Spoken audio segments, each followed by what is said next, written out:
Chapter 689. Huang Song nodded as he listened. He obviously believed Jiang Pingji's words. No matter how much he criticized her in his heart, at least he believed her on the surface. Qing Jing, who was beside him, was not so easily fooled. In his opinion, even if Jiang Pingji was not lying, she was not lying. She had conquered Qingda County in half a month. Such swift actions were enough for Qing Jing to view her as a great enemy. After saying this, Jiang Pingji asked him a question. Bogeo, are you interested in the position of alliance leader? Brother Lu, don't laugh at me. How am I worthy of being the alliance leader? Huang Song laughed bitterly, his tone self-deprecating. Jiang Pingji said, why do you belittle yourself? You are the chief of a county and have tens of thousands of troops under your command. Why not? Why not? Of course not. If he could be the alliance leader with such little qualifications, who knew how many people would fight for him?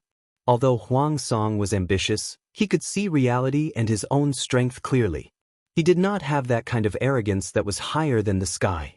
He knew it was impossible for him to become the alliance leader, but he could find a way to maximize the benefits. I am ashamed. Brother Lu thinks highly of me, but with my meager strength, I will only be laughed at by the heroes. The two drank and drank. Because Huang Song was a good talker, the atmosphere did not turn cold. As the conversation went deeper, they began to talk about the various factions within the alliance. Jiang Pingji listened carefully. She had heard a lot from Lu Shi and wanted to dig out more information from Huang Song. Huang Song said, other than the Su brothers, I think there are two other families worth paying attention to. Which two? Jiang Pingji asked him. Huang Song said, one is the chief of Shanghai County, Wumashang. The other is the military chief of Zhangzhou Dongmen County, Yang Jian. In my opinion, these two are one of the few pure-hearted forces in the alliance that are willing to protect the emperor. The military chief of Shanghai County, Wumashang, is second only to the Su brothers. The military chief of Dongmen County, Yang Jian, has no more than 15,000 troops, but from what I know, this is all he has. This shows his sincerity. When Jiang Pingji heard these two names, she seemed to be deep in thought. Wumashang, just from the name, I know he is a relative of the royal family. Let's not talk about him. Then who is this Yang Jian? More importantly, Yang Jian was from Zhangzhou's Eastgate County. Zhangzhou was Prince Changshuo's fief. Huang Song smiled as he explained, the county chief of Hu County, Wumashang, is indeed from a branch of the royal family. He can be considered a relative. In terms of seniority, he is the uncle of the emperor and Prince Changshu. As for Dongmen Commandant Yang Jian, he doesn't have any special background, but I like his temperament. Hacker Dian Wen Xiang Pian, the type of streamer attracts the type of audience. I feel like the average IQ of the streaming room is getting higher and higher. Jiang Pingji was very composed. After so many years, she had long developed the habit of ignoring the bullet screen and not being affected by it. She comforted Huang Song. Bogeo, don't be disappointed. It's fine if you secretly befriend Yang Jian. There's no need to announce it to the world.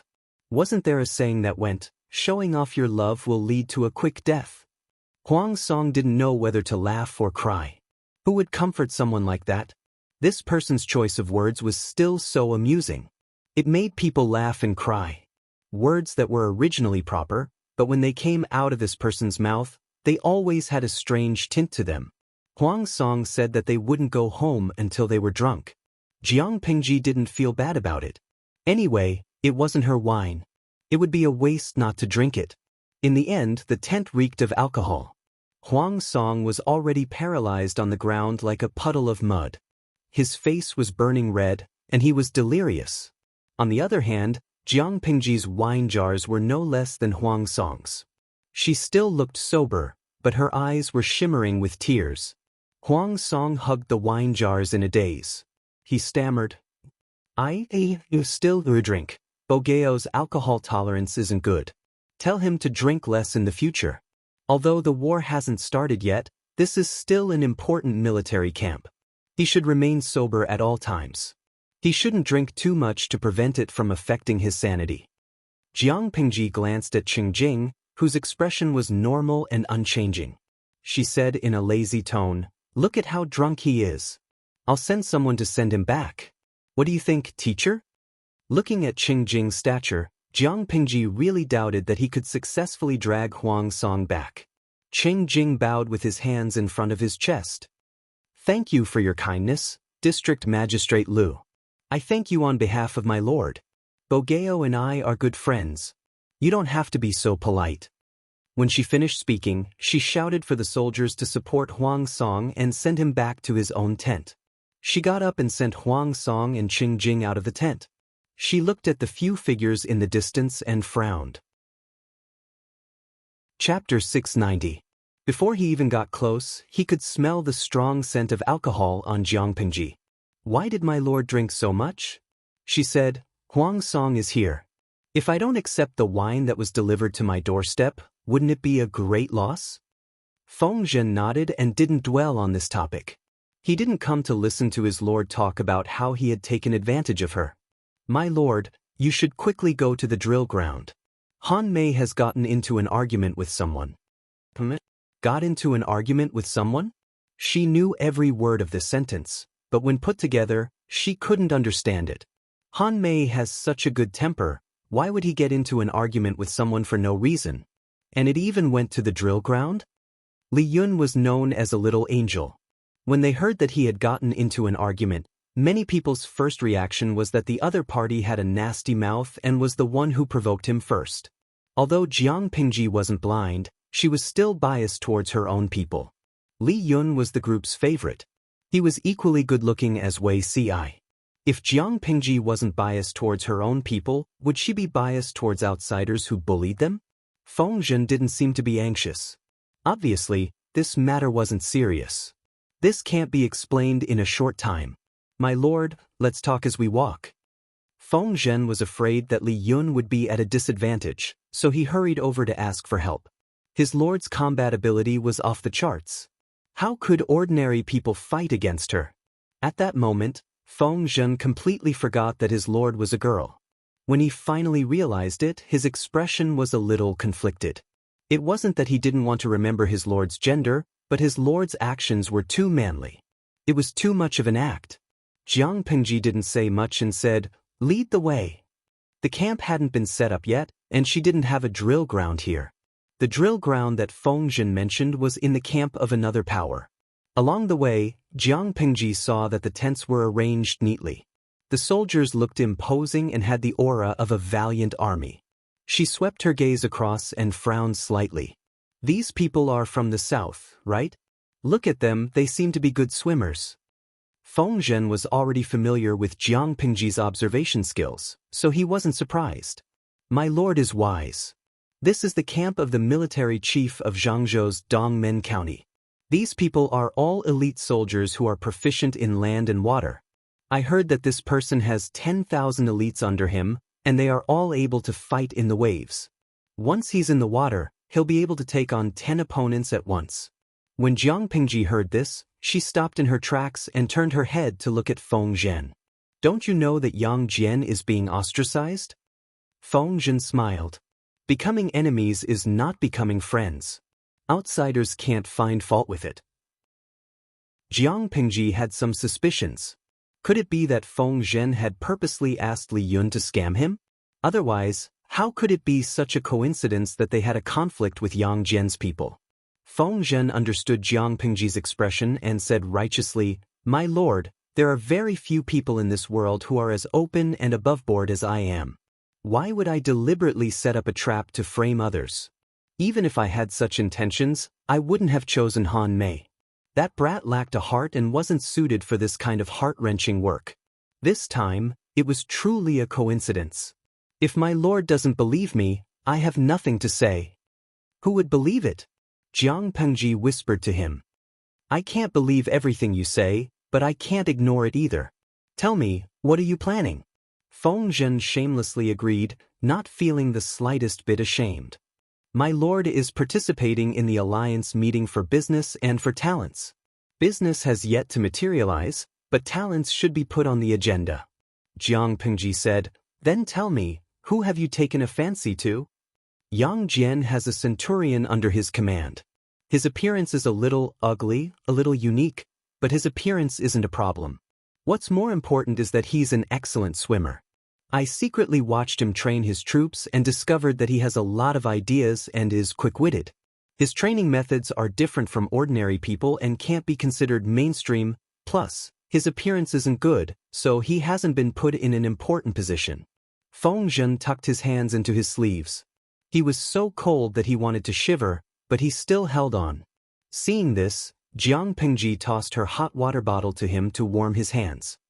"You're a man, but you're even more delicate than a young lady." Feng Zhen said, "More delicate than a young lady? That depends on who that young lady is." His lord was bold and unrestrained. Was there a man in this world who was more manly than her? After a while, Feng Zhen asked her hesitantly, "Would my lord despise someone for being ugly?" If she neglected a talent because of his appearance, Feng Zhen was worried that it would incur resentment. Hearing this, Jiang Pingji snorted. "Have I ever despised you?" Feng Zhen was speechless. Damn, he couldn't go on like this. "I'm asking a serious question.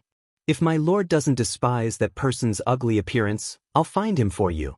Jiang Pingji also answered seriously, "For your lord, those who have limbs, brains, and can work are people.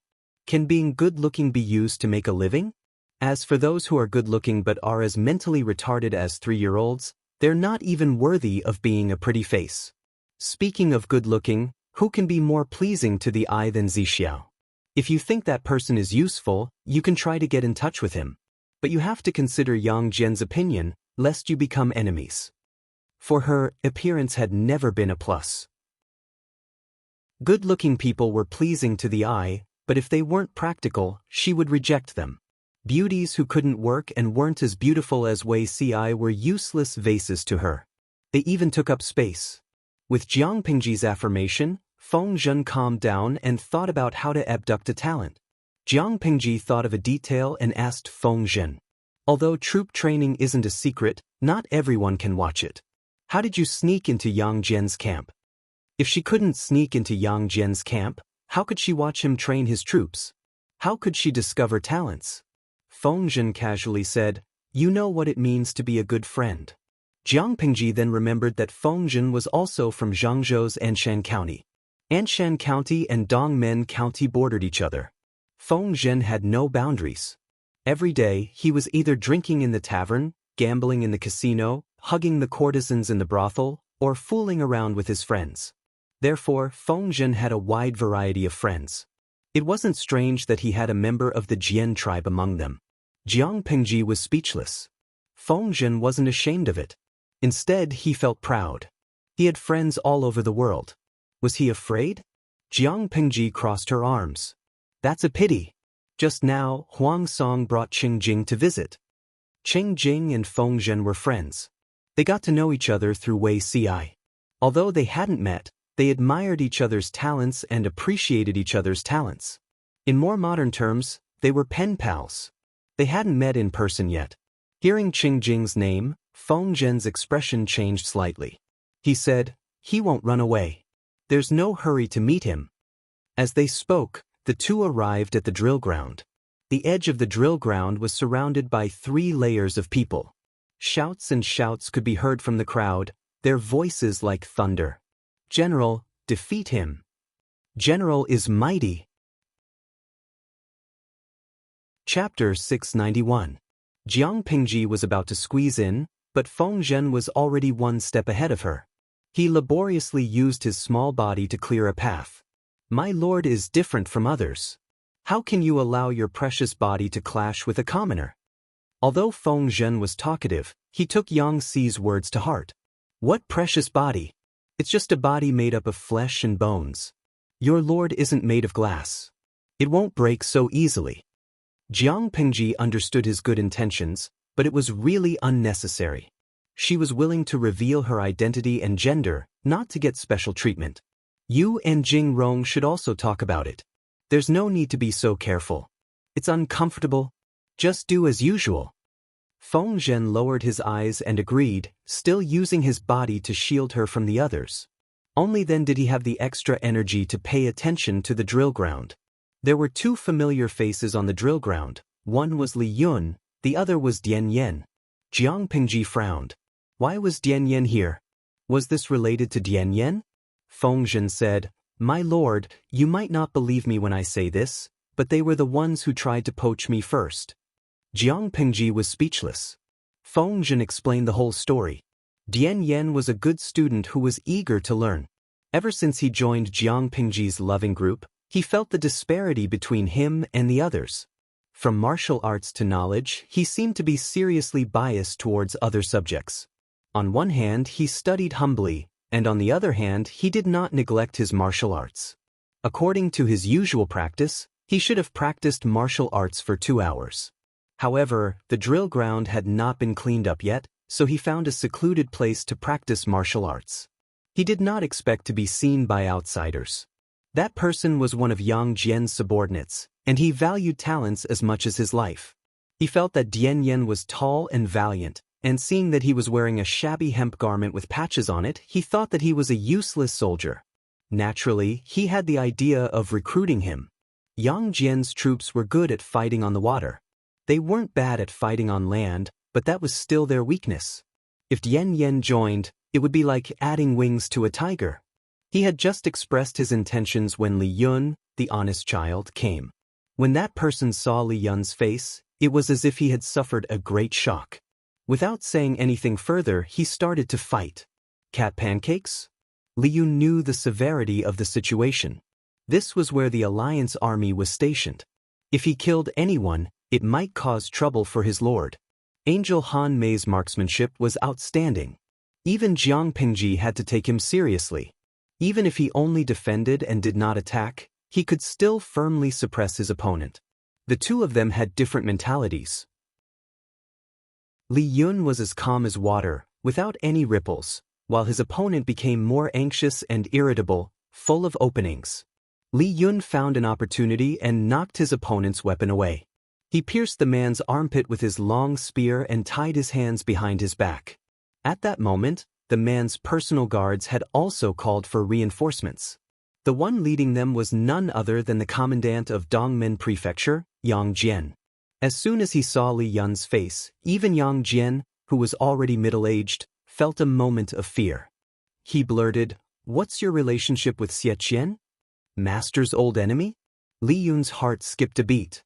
He lowered his head and glanced at his opponent who was unwilling to budge.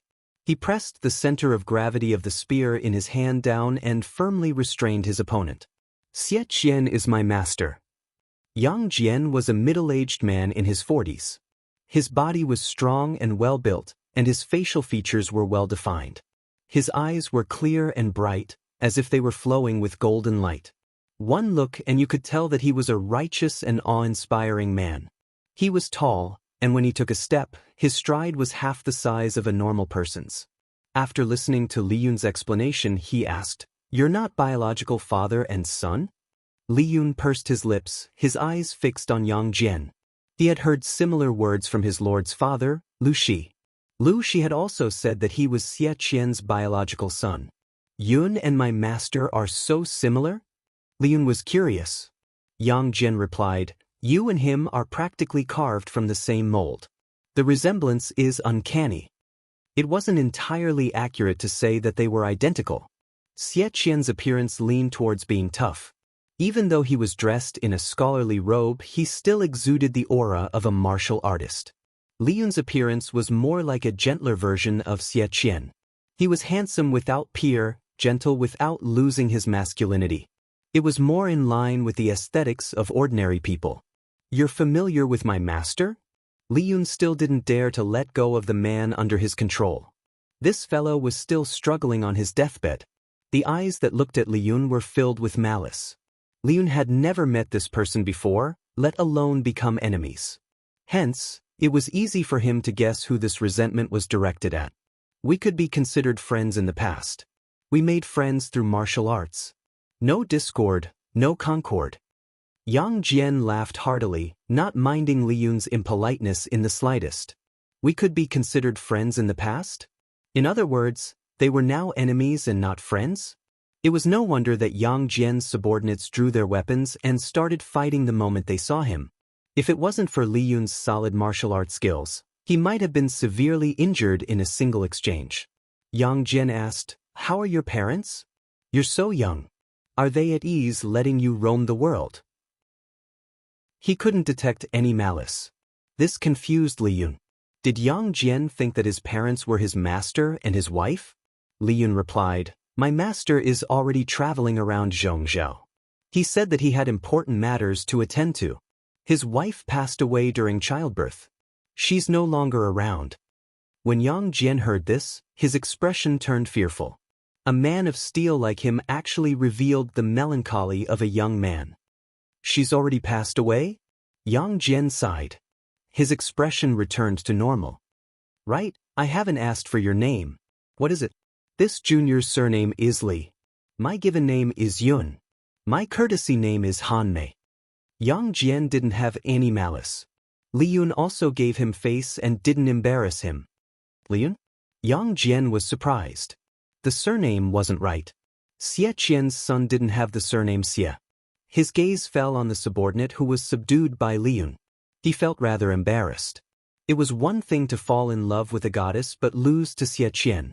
But at such an advanced age he still couldn't beat his son. How embarrassing. "This person, he's your subordinate?"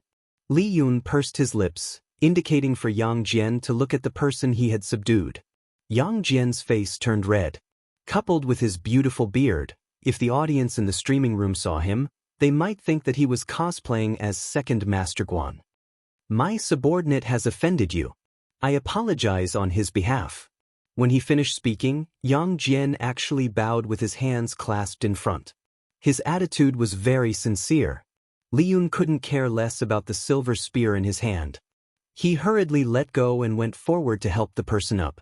Now that the person was free, he immediately jumped up and wanted to sneak an attack from behind. However, he forgot that Dian Yen was watching him from the side. Dian Yen raised his leg and kicked the person's manhood. The person fell forward and fell flat on his face. "But what kind of hero is he to stab someone in the back?" Dian Yan's voice was loud and he didn't bother to lower his voice. Yang Jian and the others who heard him blushed and felt even more guilty. Li Yun's expression was displeased. He asked Yang Jian, "Do you know why this person kept sneaking up on me?" Yang Jian's face turned even redder. He was ashamed and embarrassed. He was a little embarrassed and embarrassed.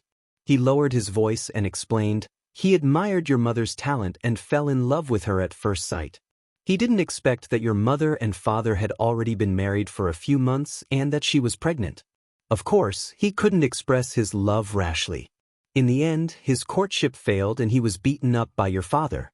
He didn't get what he wanted and was beaten up. It hurt his pride. After so many years, he still can't get over it. His shattered little heart couldn't be glued back together." Chapter 692. Was he a love rival who had been beaten by master? Even so, this person wouldn't want to kill him the moment he saw him, right? Jiang Pengji could not understand it either. It was a godly theory. There are so many idiots in this world who have been rejected by the fair, rich, and beautiful girls. It can't be that every single one of them wants to kill the son of a tall, rich, and handsome man, right? Little angel Li Yun was innocent. The storyteller, Feng Zhen, looked at his master resentfully. "Don't speak bird language that normal mortals can't understand." Jiang Pengji coughed softly and said, "If that's the case, there won't be a need to fight, right?" Feng Zhen continued, "That is indeed the case. However, there were other arguments after that. That person actually started a rumor and slandered Han Mei's mother and father. Han Mei couldn't take it anymore and beat him up. Even though he was injured, he was still stubborn and didn't hold back his words. Han Mei was furious and wanted to make a move. Yang Jian had many people on his side. How could he just sit back and watch? He opened the gates. Slander? What kind of slander could make Li Yun, who had always been calm, lose his rationality and hurt someone? Feng Zhen said, "That person spread the rumor that Xie Qian was not a man.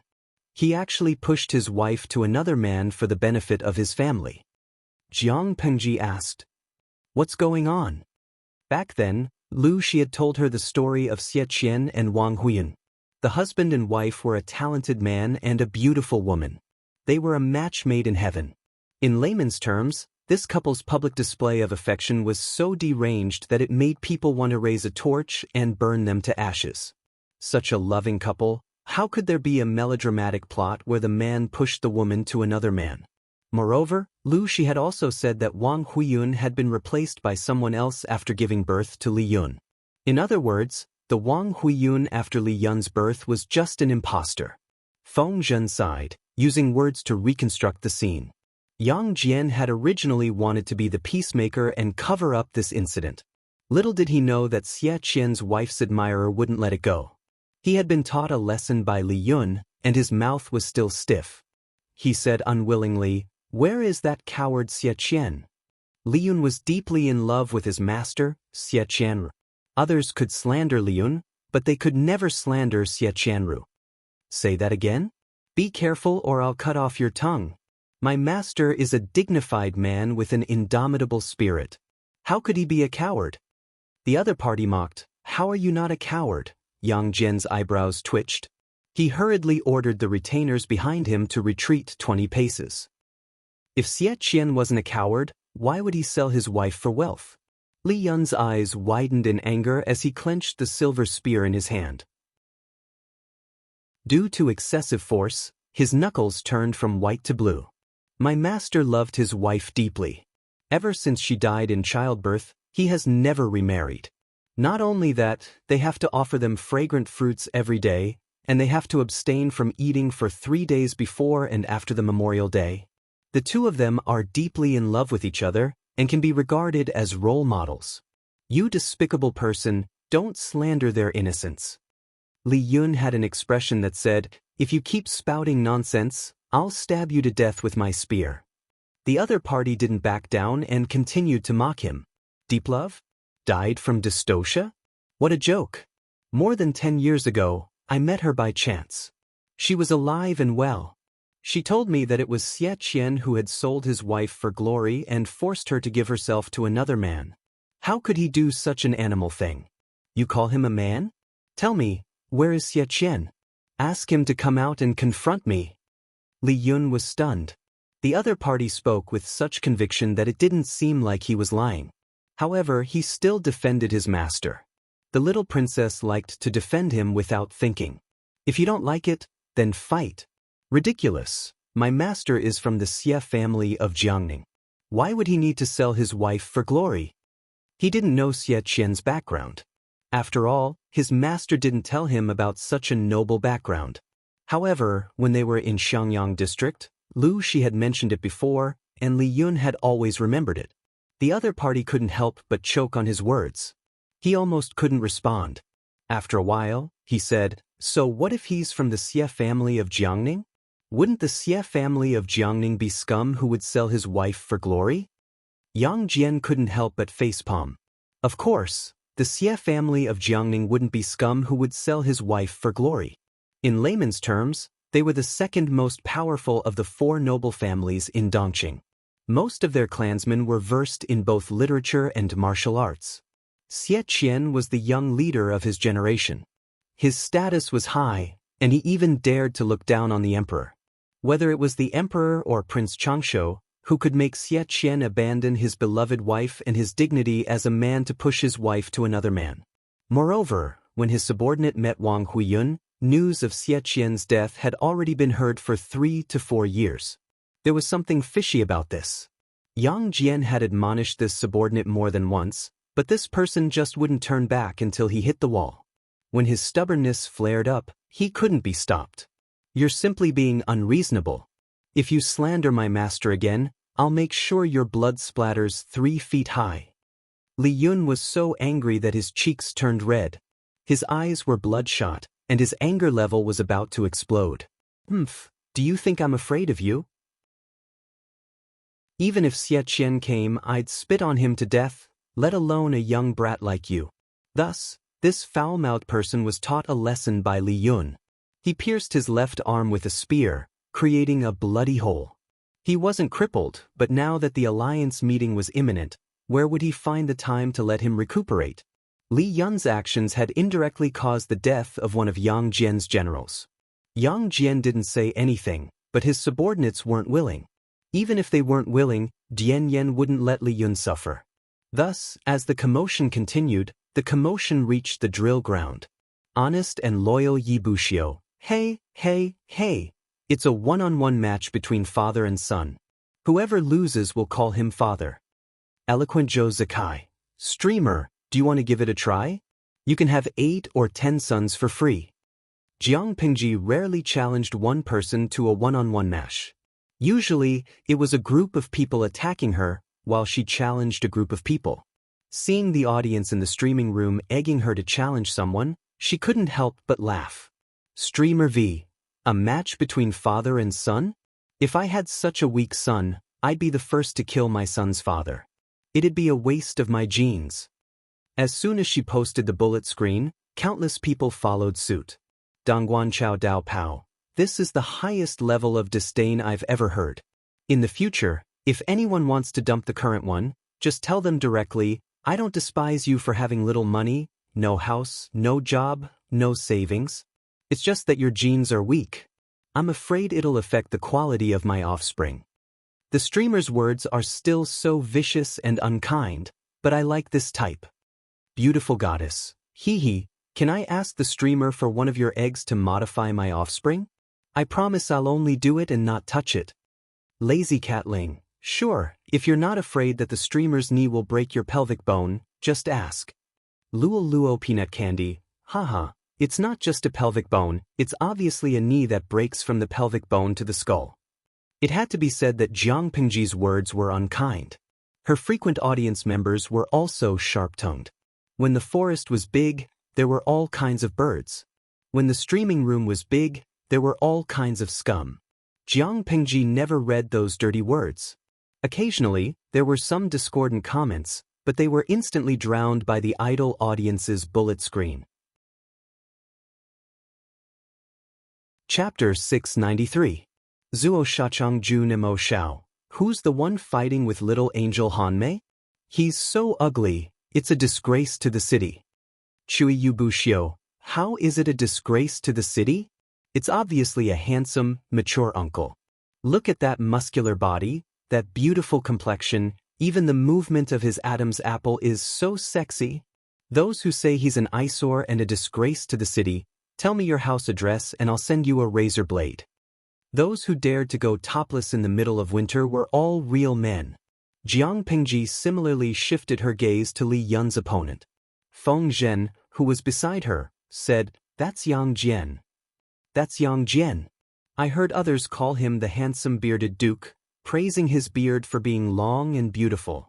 I can't tell how he's beautiful. She couldn't understand such aesthetics. To her, a beard was similar to armpit hair, belonging to the category of well-developed and luxuriant body hair. Feng Zhen didn't know what she was thinking. He said, What people say is true. Yang Jian's side wasn't willing to bully others by taking turns, so they simply let Dian Yen and Li Yun take turns. In the end, they were slapped in the face one after another. Not only did Dian Yen have a rough face, but he was also tall and had extraordinary strength. He used brute force to break through technique, causing Yang Jian's side to suffer a lot. However, Dian Yan's flaws were also very obvious. His posture wasn't flexible enough, his moves were too crude, and his movements were wide open. There were many flaws. When encountering an experienced veteran, it was inevitable that he would be at a disadvantage. Li Yun was different.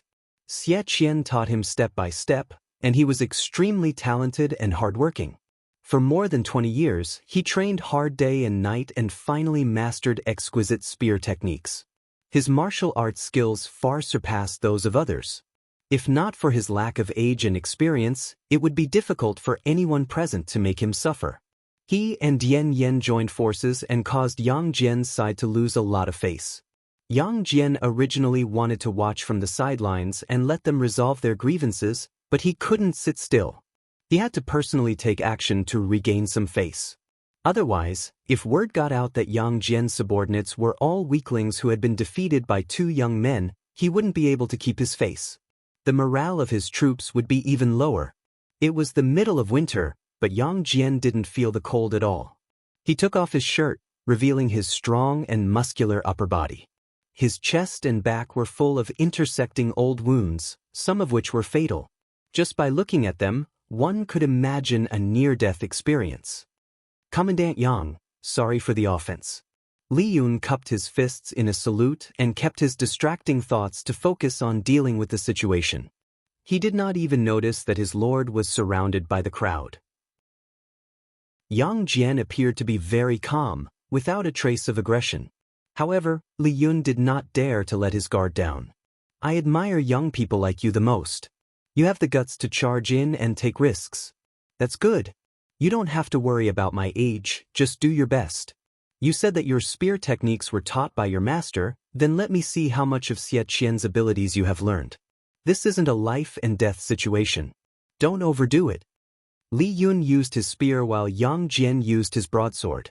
This saber was specially made. The body of the saber was wide and long.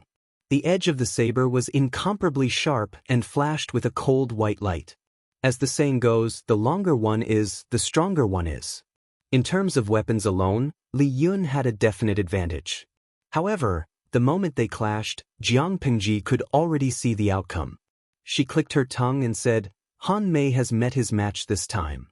Feng Zhen asked her, my lord means that Han Mei will lose? Not only will he lose, but he'll lose terribly. Jiang Pingji said, the difference between the two isn't just in experience. Han Mei's rhythm has been led by Yang Jian, leading the world into a trap. Yang Jian is a generation older than Han Mei, but his body is still in peak condition. Han Mei's spear techniques are good, his angles are tricky and nimble, and his strength is strong enough to split the skin between his thumb and forefinger. However, in Yang Jian's eyes, he's too flashy and lacks momentum. Feng Zhen's level of swordsmanship was still at the level of a small public square dance class. How could he see anything?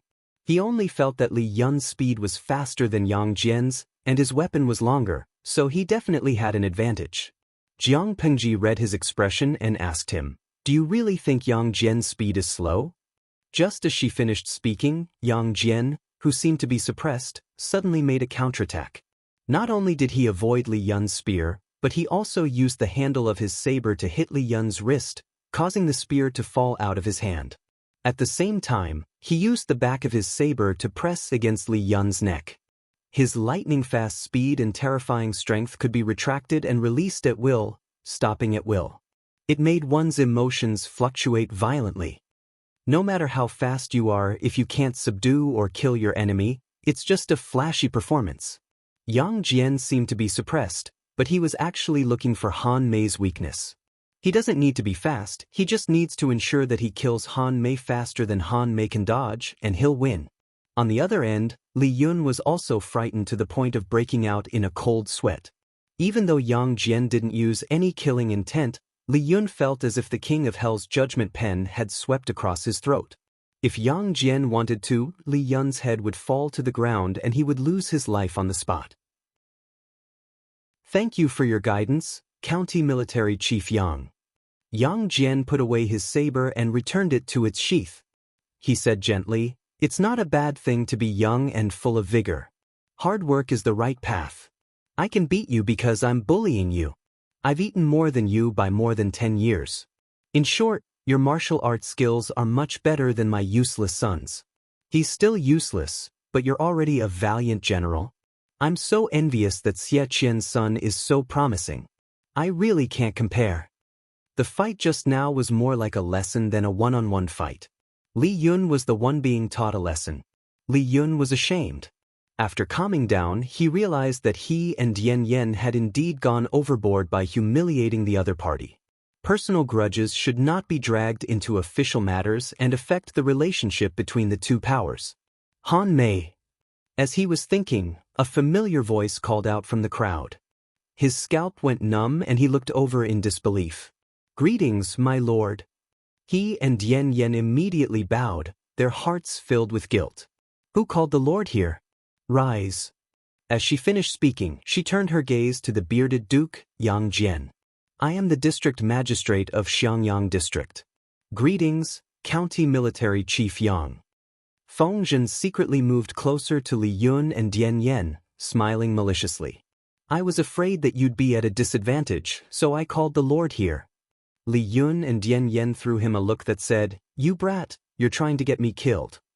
If the Lord knew that they had a private fight with Yang Jian's subordinates and almost ruined the relationship between them, she'd definitely settle the score later.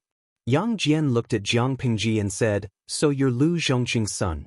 You're indeed a young and talented man with good looks." As he finished speaking, he patted Jiang Pingji's shoulder 3 times with his large, fan-like palm.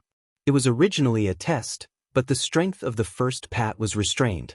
Jiang Pingji's expression did not change. Yang Jian's heart skipped a beat. The strength of the second and third pat was suddenly increased. If it were an ordinary person, their arm would be dislocated, let alone stand steadily. However, Jiang Pingji's expression was the same as usual. Her small face smiled shyly. One look and it was obvious that she was well behaved. Chapter 694. County Military Chief Yang knows my father? We're all officials, how can we not know each other? Your father managed Hu County and was the county chief. Hu County borders Zhangzhou's Dongmen County. There were several food shortages, so he shamelessly borrowed some rations from your father. Only then did the situation turn for the better, and the people could live in peace. It seemed like there was no enmity between Yang Jian and Lu Shi. The former even owed the latter a favor. If that was the case, things would be easy. If she poached Yang Jian's centurion position, he wouldn't be angry. After a simple greeting, Yang Jian glanced at Li Yun and Dian Yen. Are these two your subordinates? Jiang Pingji took the initiative to apologize. I failed in my duties, allowing Han Mei and the others to offend the county military chief. I will discipline them strictly when I return. Yang Jian also knew that this was just a formality. She said she would discipline them strictly, but at most, she would reprimand them. Don't blame them. Both of them are real men. They are enviable young men. This dispute started on our side. If that person hadn't verbally abused Han Mei, both sides wouldn't have caused such a ruckus on the drill ground. He shouted at the crowd. A middle-aged man with his left arm tied up came over. He was pale from blood loss. This is your fault. Apologize to District Magistrate Lu. The middle-aged man didn't pester her. He cupped his fists and apologized. At this point, Jiang Pingji couldn't say anything else. This matter could only be written off. However, I watched the county military chief give pointers to Han Mei's martial arts. I deeply admire him. I wonder if I have the honor of receiving pointers from the county military chief? Jiang Pingji's principle was simple. She would pick herself up from where she fell. She would pick herself back from where she suffered. She would seek revenge from where she lost face. After beating up the young, the old would come. How normal was that? Although it wasn't Yang Jian's fault, his subordinate attacked first and verbally abused him. Yang Jian still taught Han Mei a lesson. Since that was the case, it was normal for her to teach Yang Jian a lesson. The audience in the streaming room was in an uproar. The bullet screen flew from one end of the screen to the other. Mu Xianying marries me. I see that you are heroic. Do you dare to fight me? Mou Zainai bedtime. With such a beautiful scene, why don't we resolve our worries with a battle? Xie Yuan Shishou. 1 minute later, Yang Jian said with a wronged expression, I drank a cup of tea just now. Yang Jian wanted to reject her, but when he thought of Jiang Pingji's performance just now, he became interested. Why not? Jiang Pingji said shyly, my skills are crude and I don't want to embarrass myself in public. Can we find a secluded place? Yang Jian didn't suspect anything.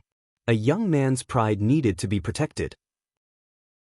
What if it was broken and couldn't be glued back together? In the end, Jiang Pingji didn't choose a weapon. She planned to fight barehanded.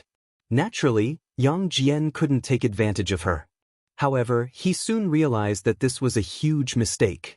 Yang Jian couldn't understand how such a thin and slender body could generate such great power. It was as heavy as a mountain, and one would lose all will to fight for it with just a glance. Although he would not despair, Jiang Pingji's strength was terrifying. Yang Jian could only passively defend and try to find an opening. However, Jiang Pingji wasn't a fresh young man like Li Yun. She was a veteran. She seemed to be full of openings, but in reality, she was full of killing intent. Yang Jian initially thought that he had a chance, but the price he paid was that his arm was almost broken. He jumped away and put some distance between them. He said with lingering fear, "What a good way of pretending to be a pig to eat a tiger. You really are your father's son." It was so dark. "You flatter me, county military chief." Jiang Pingji's expression didn't change. She used her hand like a knife and attacked Yang Jian's face. Yang Jian's heart sank. He raised his hand to block her wrist. At the same time, he adjusted his center of gravity and squatted to avoid the incoming palm wind that swept across his face. "With your martial arts, how does it look like I'm asking for advice?" Not only did he not find an opportunity, but he was also being suppressed by Jiang Pingji. Her palms were so dense that they left after images. Just looking at them sent a chill down his spine. "Of course I'm asking for advice, but it's not me asking for advice from county military chief. No matter what, Han Mei is still my subordinate. Hitting him is the same as hitting me." Jiang Pingji didn't choose to spar with him in front of others. Instead, she chose to do it behind others. She just had to get back at him. She would gain something from it, but she would lose her false reputation to Yang Jian. "County military chief, just take it that I'm acting like a child. I'm sure the county military chief can understand, right?" Yang Jian laughed bitterly in his heart. Faced with Jiang Pingji's increasingly concentrated and fierce attacks, he could only retreat. Fortunately, Jiang Pingji didn't go overboard. Her injuries were in inconspicuous places, and she didn't attack his face. What shocked Yang Jian the most was not Jiang Pingji's speed or techniques, but her intuition and experience. She didn't seem like a pampered and spoiled Lang Jun from an aristocratic family. She seemed more like someone who had crawled out from a pile of corpses. Even Yang Jian had accumulated more than 10 years of experience. He had experienced thousands of battles before he could develop his current combat qualities. Thinking too much, Yang Jian's mind was distracted and he revealed an opening. Jiang Pingji circled to his blind spot. Her right hand formed a claw and wrapped around his neck. Her left hand pinned his hands behind his back. Then she used her strength to flip him to the ground. All her actions were done in one go.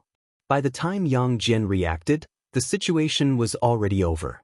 He had no chance of winning, so he could only admit defeat. Forget it. I can't win against you youngsters." Jiang Pingji released her grip and helped him up from the ground. "Thank you for showing mercy, county military chief." Jiang Pingji's words clearly indicated that she had admitted defeat. Yang Jian knew that she was saving him some face, but he was still displeased. However, he still had this bit of magnanimity. He wouldn't be calculative with Jiang Pingji. "You are the same as your father. Both of you are foxes. Your father is treacherous with his words, while you are merciless with your hands." What Yang Jian didn't mention was that during those years when there was a food shortage in Dongmen County, although Lu Shi had borrowed some grain, the interest he paid was unscrupulous. It couldn't be compared to the printed money, but it had allowed Yang Jian to witness the black-hearted literati and the honeyed words of businessmen. Now, from Lu Shi's son, he saw the savagery of a martial artist. "Your junior is ashamed. During this alliance meeting, even your father didn't dare to come over and talk to me about friendship, yet you barged in recklessly.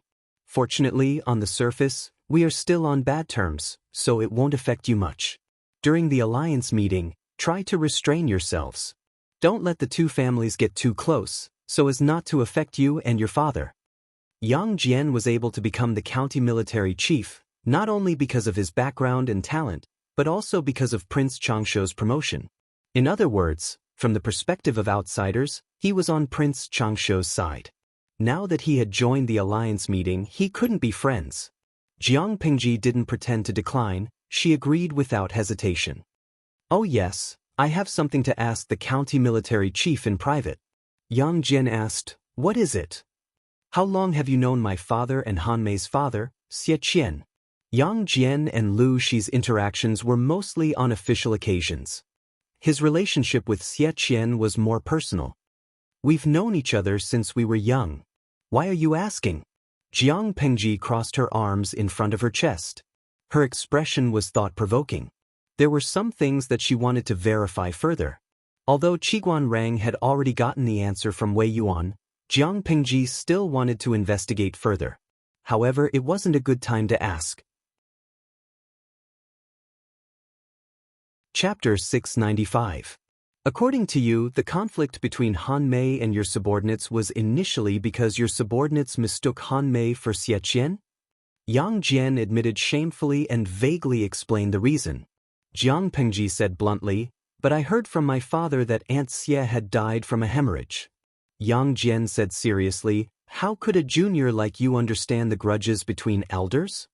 He didn't believe that Xie Qian was that kind of person. Why would he sell his wife for glory? Moreover, when Wang Huiyun entered the former emperor's harem, Xie Qian had already been dead for a year. His corpse had decomposed into bones. Who could stop a widow from remarrying? Xie Qian, who had been dead for a year, had pushed his wife to the former emperor? Wasn't that nonsense? However, Li Yun's appearance proved that Xie Qian wasn't dead. He was still alive and kicking after more than 20 years.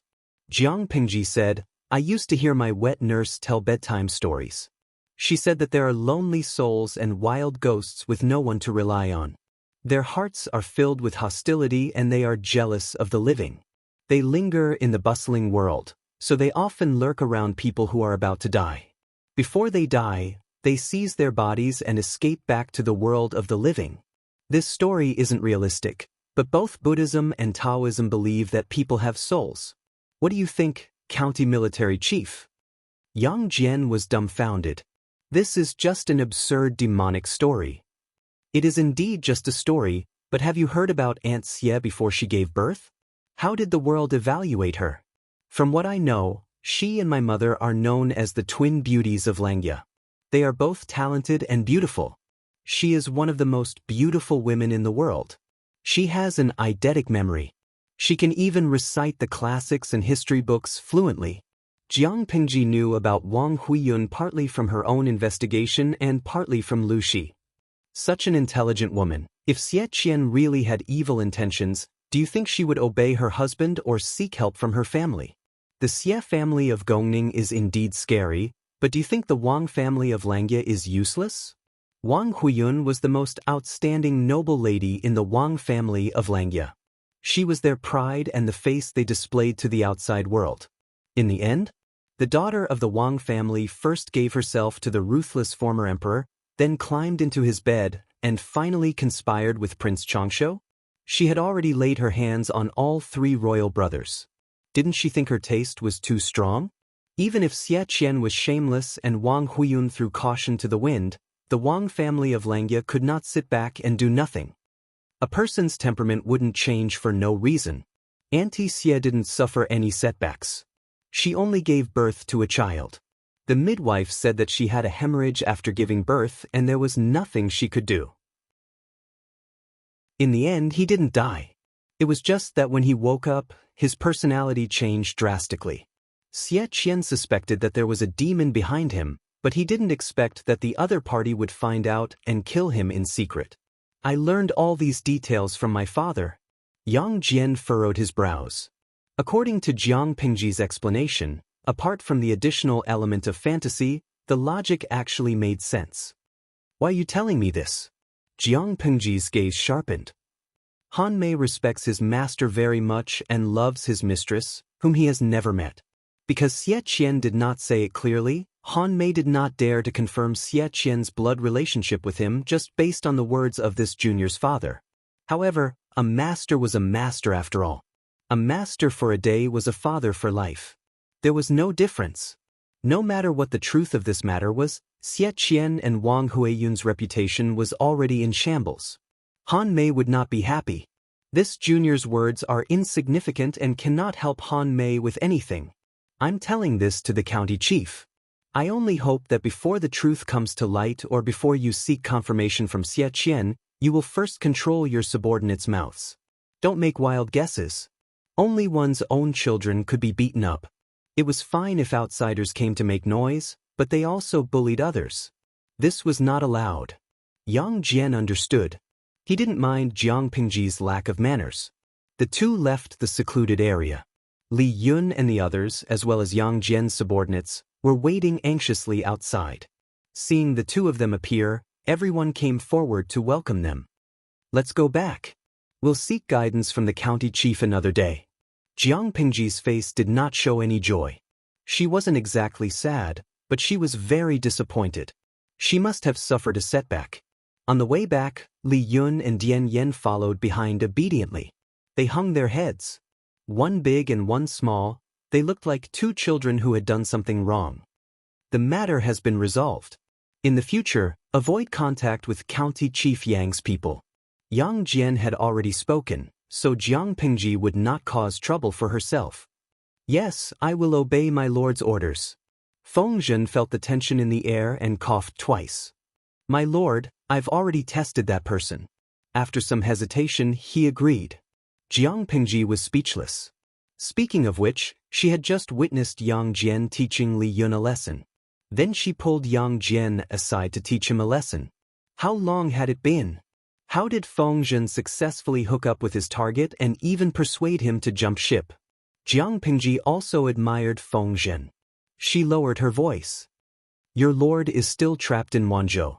You're already thinking about how to conquer the rivers. I have to prepare early, just in case something happens," Feng Zhen said shamelessly. Because of their outdated shipbuilding technology, if they were to fight on the water and encounter the navy, they would most likely be at a disadvantage. Most of Dongqing's territory was inland, but there were places where rivers and waters were accessible. If the enemy occupied the rivers in the future, how would they fight the war? Rather than sharpening their spears at the last minute, it was better to prepare early. It wasn't easy for Feng Zhen to encounter a talent in the navy. If he didn't think of a way to kidnap her, would he have to wait for another talent scout to discover him? That's true. Preparing for a rainy day is indeed a good habit. Jiang Pingji recalled the great universal geographical map of Dongqing in her mind. If she coveted the territory of the Mengs in Songzhou, she would have to face the natural defenses of the rivers. Songzhou's terrain was special. It was a battleground for military strategists. It was easy to defend and difficult to attack. If they retreated, they could rely on the natural defenses. If they attacked, they could make use of the complicated rivers and waters. It was difficult for ordinary troops to conquer. It was also where Dongqing was connected to two other countries. It was a vital part of the country. There were three natural defenses: Hanchang Pass, Zhanjiang Pass, and Yumen Pass. If Jiang Pingji wanted to expand her territory and encroach on the territory of other countries, she couldn't avoid Songzhou. If she started training the navy now, it would come in handy in the future. A duck that couldn't swim was worse than a weakling in the water. A mere 3,000 navy that was proficient in the water could annihilate an enemy army 10 times their size. If that's the case, does my lord have a reward? Of course I can. Let me make this clear. There's no wine or beauties here. Tell me, what reward do you want? Feng Zhen, my lord, there's still a strong smell of alcohol on you. You said there's no wine. You're clearly pocketing it. After a while, he could only open his mouth sullenly. I haven't thought about it yet. I'll keep it for now. Jiang Pingji couldn't help but laugh. Feng Zhen's aggrieved expression was really amusing. The talent that Feng Zhen had poached didn't come with them. Jiang Pingji didn't even know if he was round or flat. Chapter 696. He wanted to be alone and lick his wounds. Yang Jian's only son, Yang Tao, who was 22 years old, entered the tent. Yang Tao was born to his legal wife. He died of illness shortly after giving birth. All these years, his concubines gave birth to a string of daughters, but he never had a son. Thus, Yang Jian only had this one son. Deep down, he treasured him, but outwardly, he acted like a strict father. Is something the matter? His son looked troubled. Father, Lu she sent someone over to borrow someone from us. Yang Jian was suspicious. Borrow who? Yang Tao replied, the person Lu she wants to borrow is a centurion. A centurion wasn't an insignificant soldier. Yang Jian only had 15,000 men under him. A centurion was quite precious. Yang Tao looked at his father hesitantly, his slightly immature face showing some hesitation. If you have something to say, just say it. Are you a man? Yang Jian suddenly raised his voice, scaring Yang Tao into saying, "Forgive me, father. Lu Shi thinks the person is ugly and unique. He wants to borrow him." Ugly, unique? How ugly could he be? Yang Jian didn't believe that Jiang Pingji was the type to cause trouble. She must have a reason for asking to borrow someone. He furrowed his brows and raised his hand to call the centurion over. Even Yang Jian, who wasn't obsessed with looks, felt disgusted. It hurt his eyes. The centurion was shorter than the average person. His right leg was injured. His limp could be seen after a few quick steps. Not only that, but his face was ugly. His eyebrows were far apart, one high and one low. His eyes were long and sunken. His nose bridge was sunken. Both sides of his nose were covered with freckles. His lips were thick and black. His neck ratio was different from the average person's. His shoulders looked a little sunken. He didn't seem to have enough energy. His arms were slightly short, recalling the description of ugly and unique. He frowned, looking slightly unhappy. For a handsome and imposing man like Yang Jian, he had a slight dislike for ugly people. But why did Lu Shi's son want to borrow this person? Do you know the district magistrate of Xiangyang district, Lu Shi? Yang Jian carefully looked at the person's appearance. There were flaws everywhere. The man stood with his hands by his sides, lowered his eyes and said in a low voice, "I don't know him, but I've heard of him." This person's voice was hoarse. Naturally, it wasn't the kind of voice that was magnetic. Rather, it was the hoarseness of a hoarse voice. It was ear-piercing. Yang Jian grew more and more dissatisfied. He didn't have the desire to find out more about this person. That face ruined the atmosphere. He said straightforwardly, "Magistrate Lu thinks that you look unique and asked me to lend you to him for a few days. Are you willing to go?" The question was just out of politeness, so naturally, the man wouldn't object. However, Yang Jian was also a scheming person.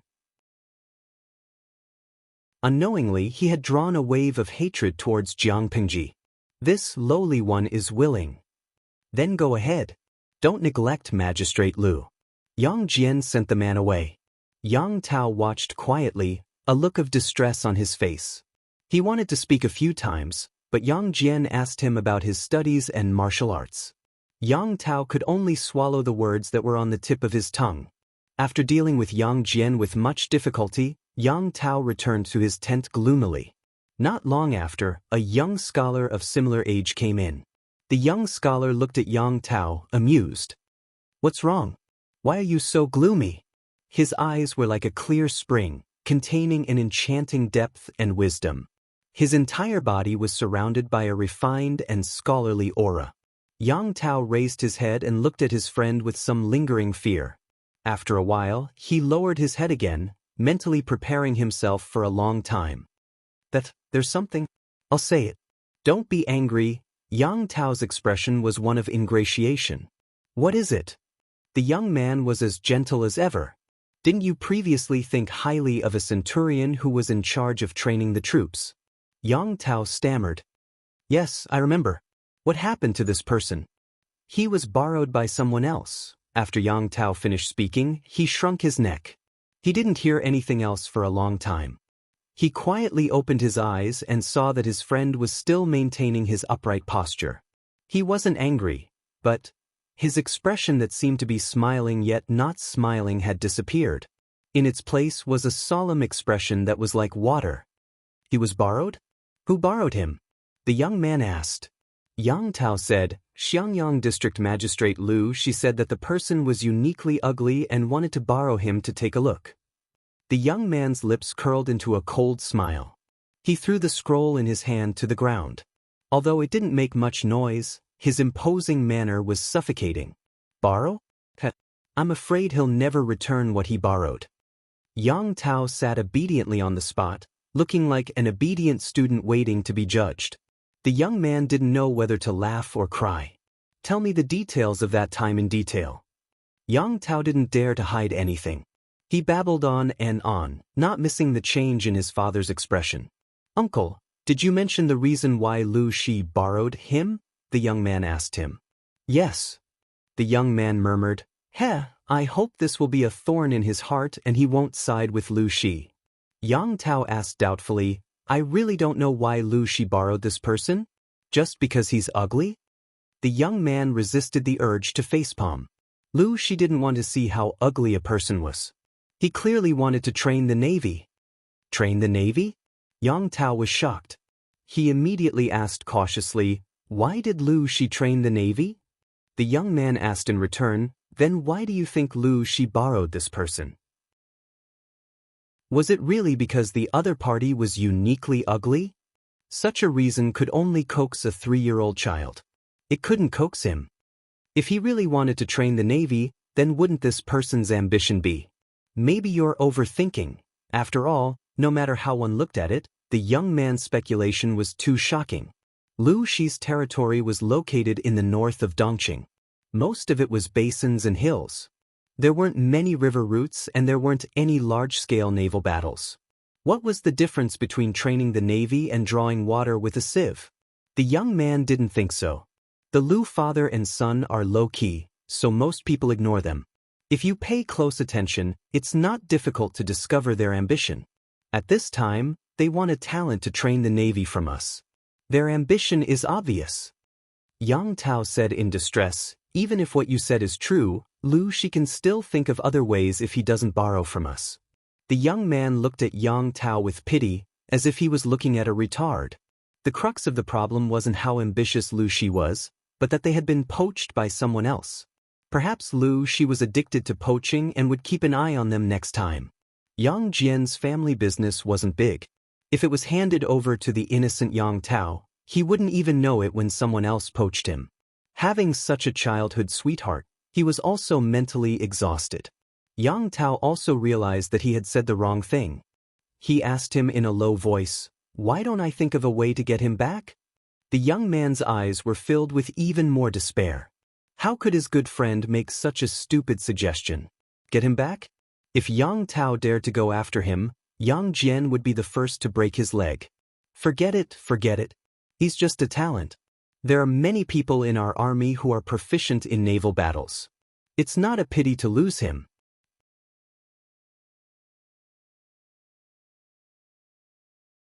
Chapter 697. On the other side, the uniquely ugly centurion quietly followed the soldier who led the way. He didn't say a word along the way. Considering that the centurion's legs were inconvenient, the soldier didn't walk too fast. The details were indescribably considerate. After a while, the centurion's brown cheeks were slightly hot, and he thanked the soldier in a low, muffled voice. Master Feng has specially instructed us. It's not a small contribution.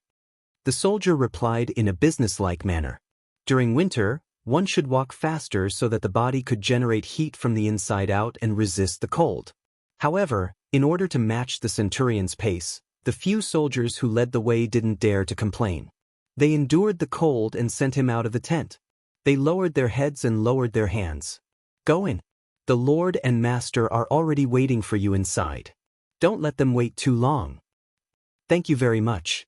The centurion cupped his fists and then carefully entered the tent. When he opened the tent curtain, warm air with the light fragrance of pear blossoms blew into his face, dispersing the cold air around him. The tent had been carefully tidied up. A layer of soft animal skin cushion was spread on the ground, and an exquisite and small incense burner was placed in the middle. It finally looked like a commander's tent. I'm Qi Kuang. Greetings to District Magistrate Lu.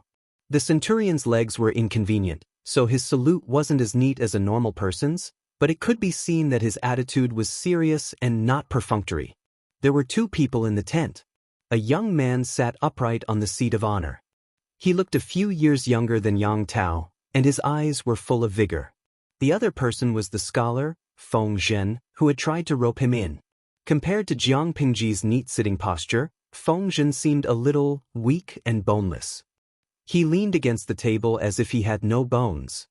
He squinted his eyes and looked at the centurion, Qi Kuang. My lord, this is the talent I mentioned before. Jiang Pingji agreed and said to Qi Kuang, Get up. The weather is cold and the ground is cold. It's not good for your legs to kneel for a long time. The centurion Qi Kuang stood up with his hands on both sides and his head slightly lowered. His gaze fell on the bronze incense burner not far in front of Jiang Pingji. Jiang Pingji asked Qi Kuang, "Do you know why I borrowed you?" Qi Kuang replied calmly, "The county chief already told me that District Magistrate Lu saw my unique appearance and borrowed me for a look." Hearing the reply, Jiang Pingji secretly frowned. No matter who saw Qi Kuang's appearance, they could understand the vile mockery hidden in the words, unique appearance. Yang Jian wasn't easy to deal with either. He really knew how to make enemies for her. Even if he did not know that Jiang Pingji was only pretending to borrow people and was actually poaching people, he was still cautious and dug a trap for her. However, in the end, it was still Feng Zhen, the prodigal son's fault. Just listen to what kind of lousy excuses this brat came up with. Who would do something like this? She, as the Lord, had to take the blame for the little princess's counselor. "TSK, I'm not happy. That's just an excuse, it can't be taken seriously. As for my true motive, do you know?" She looked at Qi Kuang with a faint smile. Her godly skill, the great deception spell, had entered cooldown and was waiting to be used. Qi Kuang was startled. His expression finally changed, and he looked a little cautious. "I understand." The live stream was still ongoing.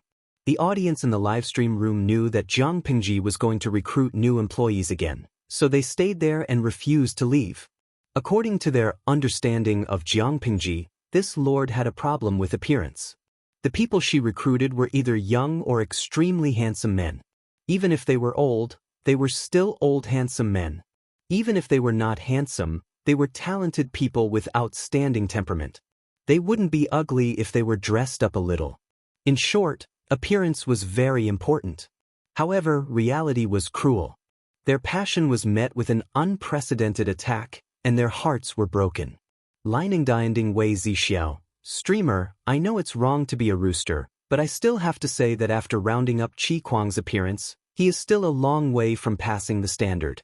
Streamer, are you sure you want to rope this person in? He will pull down the average appearance of the whole group. Aren't you known as the Universal Beauty's Heavenly Group? Don't give up on treatment. Zishuan Beishwe Befuzi. Although the mockery above is very harsh, I also think, yes, we don't welcome Qi Kuang to join us. The reason is very simple. He is too ugly and will affect the mood of work. However, as the lord of a powerful group, the streamer can't be so willful. No matter how much we object, we probably can't shake the streamer's determination. It was better to accept reality. Competitive Qiguan Rang. As expected, even if we're in a different plane, the aesthetic standards of humans are the same. This is a cruel, cold, and superficial world. But then again, Qi Kuang isn't valued by Yang Jian. Isn't it because he's ugly? If he was good-looking, how could the streamer's hoe be his turn? They had been dug out long ago. Now that they were short of people, it was already good enough that they had people, yet they were still picky. Ugly as no salt Li Han Mei. I can accept anything that is beneficial to the streamer. Pretty or ugly, I don't care. Actually, from a male's point of view, I still hope that the overall attractiveness of the streaming room can be lowered, with fewer handsome guys and more beautiful girls. Seriously, can you imagine when I'm dating my girlfriend, she's holding up the pretty boy Liyun's photo, making all sorts of noises and screams? Jiang Pingji glanced at the series of IDs. Deep down, she was already holding back her laughter and suffering. These IDs were obviously fans who hated them deeply. Especially self-cleansing Feng Zisher, he was so black. Feng Zhen, who was at the side, didn't know what was going on. He shifted uneasily, changing his kneeling position. Jiang Pingji collected her thoughts and focused on dealing with Qi Kuang. Since you know, are you willing? She never liked to beat around the bush. It was the same when she recruited people. She went straight to the point. If he was willing, he was willing. If he wasn't, yes. She would think of a way to make people willing. Qi Kuang looked hesitant. He plucked up his courage and raised his head. His eyes met Jiang Pingji's. After their eyes met, he quickly lowered his eyelids. He secretly clenched his fists, plucked up his courage and told the truth. According to what I know, District Magistrate Liu doesn't need to train the Navy now. Recruiting me is just to keep an idler. Qi Kuang felt that even if he jumped ship, he wouldn't be put in an important position. Jiang Pingji raised her eyebrows. So he was worried about this. She said, "We don't need the Navy now, but it doesn't mean that we don't need to train them. It also doesn't mean that we won't need them in the future. Soldiers are trained for 1,000 days to be used in one day. When we need to use the Navy and I only have non-swimmers, it'll be too late. As for keeping an idler, my family has a big business. Even if I don't need the Navy in this lifetime, so what if I keep you?" Qi Kuang was silent for a while. Jiang Pingji didn't rush him. "I was born ugly, my legs are handicapped, and my appearance is unsightly. District Magistrate Liu, do you really not mind?"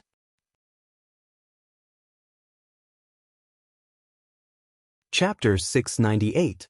Qi Kuang understood that the current atmosphere was like this. Family background and appearance were the most important.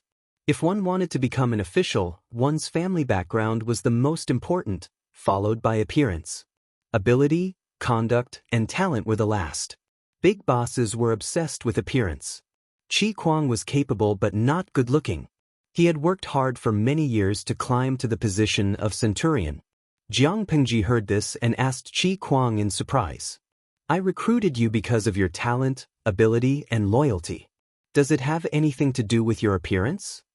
She was amused and supported her forehead with her hand. She looked at Qi Kuang with a firm gaze. "Whether you are beautiful or ugly has nothing to do with me. After all, shouldn't the person who cares about appearance be the one beside you? If you surrender, I will be the master and you will be the subject. How can the relationship between the master and the subject be equal to that of a husband and wife? As the master, I only need you to train the Navy for me. Nothing else is important. Are you saying that if you are good-looking, you can train a more elite Navy for me?" Appearance was not a buff. It could not increase the strength of the entire army. Jiang Pingji wanted to recruit talents. She was not recruiting a vase. Qi Kuang was speechless, but the grudge in his heart was gone. After thinking about it, he gritted his teeth and said, "Thank you for your kindness, my lord. I will do my best to train an elite army for you." Feng Zhen had already convinced Qi Kuang to surrender. Jiang Pingji had also made it clear that she did not mind his appearance. Qi Kuang was naturally willing to surrender. "Since you have this determination, I will naturally support you with all my strength. Now is not the right time. It is not convenient for me to assign people to you. When you return to Wanzhou, you can select 3,000 elites as reserves for the Navy. I will not interfere with how they are trained or what they need. It is taboo for an outsider to guide an expert in military training. I will not add to your troubles. There is only one thing you must remember. I want to see the elite army you speak of." Although Jiang Pingji did not directly say it, Qi Kuang could hear how much authority and freedom she had given him. As long as the Navy was established, he would be the commander of the Navy. No matter how much Qi Kuang thought about it, he did not expect Jiang Pingji to give him such a big promise. "Thank you for your kindness, my lord." Qi Kuang bowed. "I will not disappoint you." The dust had settled. Jiang Pingji, Feng Zhen, and Qi Kuang were all very satisfied. Only the live stream viewers were a little disappointed. Because of Qi Kuang, the overall attractiveness of Jiang Pingji's group had been pulled down by several percentage points. Wasn't watching the live stream for the sake of looking at one's face? However, this mood did not last long. Their impression of Qi Kuang had greatly improved. Even though Qi Kuang was ugly and had a lame leg, he was a man of great learning. His ancestors had been dealing with the water for generations. The first few generations were fishermen who lived along the river. When it came to his grandfather and father's generation, they became soldiers and dealt with the pirates along the river all year round. Growing up in such a family, Qi Kuang's foundation was much stronger than others. Full of confidence, he sought refuge with Yang Jian. He wanted to fulfill his ambitions and bring honor to his ancestors. He was like a young man who had just graduated from university and entered society.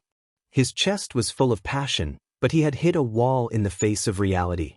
Because he was too ugly and one of his legs was slightly disabled, He had served under Yang Jian for 7 years. He had followed the Lord into hundreds of battles on the water and brushed past the King of Hell more than 10 times. Even now, he was still a centurion. However, he was not discouraged because of this. Instead, he became more diligent in his studies, but his temperament was not as enthusiastic as before. Now that Jiang Pingji had promised him great authority, Qi Kuang felt his blood, which had been silent for a long time, begin to heat up and boil again. Qi Kuang told Jiang Pingji many of his experiences, insights, and methods for training the Navy. He even used the battles he had personally experienced as examples. He was reasonable and had evidence. He was not simply an armchair strategist. Jiang Pingji listened very seriously. Qi Kuang's level of education stopped at the level of writing and recognizing words. He had not studied deeply, so his literary talent was not good. However, he had a strong grasp of the rhythm of the story. His logic was very clear. Even the most mundane examples, when they came out of his mouth, could be described with great interest. At first glance, Jiang Pingji was very satisfied with this future commander of the Navy. At the same time, Qi Kuang also gave his new lord a 5-star evaluation. He had originally thought that Jiang Pingji did not know the ropes. Unexpectedly, not only did she know, but she could also hit the nail on the head. Her questions were rather incisive. As the conversation between the two deepened, the livestream viewers became Qi Kuang's fans. Exploding gung bygone. People who work hard are the most handsome. Qi Kuang is not good-looking, but he has quite a temperament when he's serious. Chuyue Piao. Ditto, I agree. What one looks like is given by one's parents. It's not like one can choose. Even if one is ugly, one has human rights. Chuyue Piao. Although I'm also a person who values appearances, I can't just casually attack someone else's appearance. It's not easy to make a conclusion without knowing much about Qi Kuang. However, a person chosen by the streamer is definitely not bad. I believe in the streamer's judgment. If Qi Kuang becomes successful in the future, it will be a live drama about the rise of the grassroots. It sounds very inspirational, so I plan to be his fan. The conversation lasted for more than 2 hours. Jiang Pingji was energetic as usual, but Qi Kuang and Feng Zhen could not take it anymore. Looking at the sky outside, it was indeed getting late. I'm tired too. If there's anything else, let's talk tomorrow. Go and rest now. When Feng Zhen heard this, he felt as if he had been granted amnesty. He called out to Qi Kuang, and the two of them left together. Jiang Pingji was full of energy. After they left, she was still thinking about Qi Kuang's method of training the Navy. Although Qi Kuang's method of training the Navy was very different from the current trend, Jiang Pingji admired it very much. However, if she were to build a navy, it would be a huge expense. Jiang Pingji rubbed her forehead as she felt a headache coming on. Because of the outdated technology of ship manufacturing and geographical restrictions, the size of the navy was limited.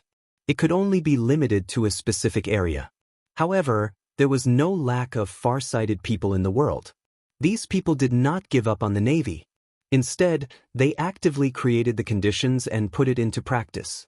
In the southern region, water bandits ran amok. In order to curb the development of water bandits and protect the people along the coast, the Navy became a necessary force. Compared to the soldiers on land, the requirements for the Navy were higher and stricter in terms of order, discipline, and cooperation. In other words, daily training and exercises were even more necessary for the Navy than for the soldiers on land. This also meant that the expenses were higher. In the next few years, the Navy might not have the opportunity to go to the battlefield. In Qi Kuang's words, it was like raising idlers. As time went on, it was inevitable that it would cause others to gossip.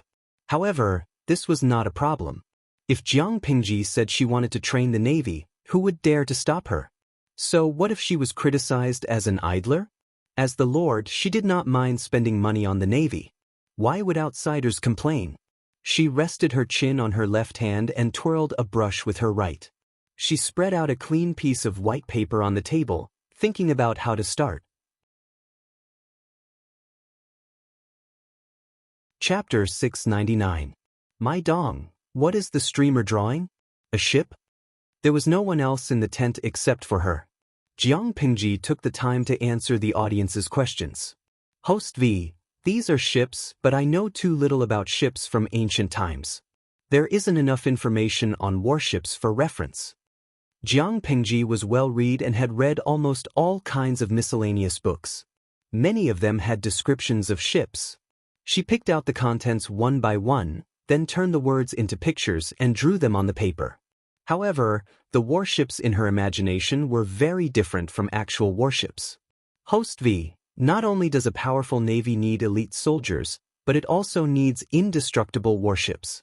According to my understanding, shipbuilding technology is still quite backward. Most of them are civilian fishing boats that can only be used in rivers or shallow waters. As for war, such small ships are almost useless. Military warships still need to be built, otherwise the navy will not be complete. Jiang Pingji entrusted the task of training the sailors to Qi Kuang. She still needed to solve the problem of warships herself.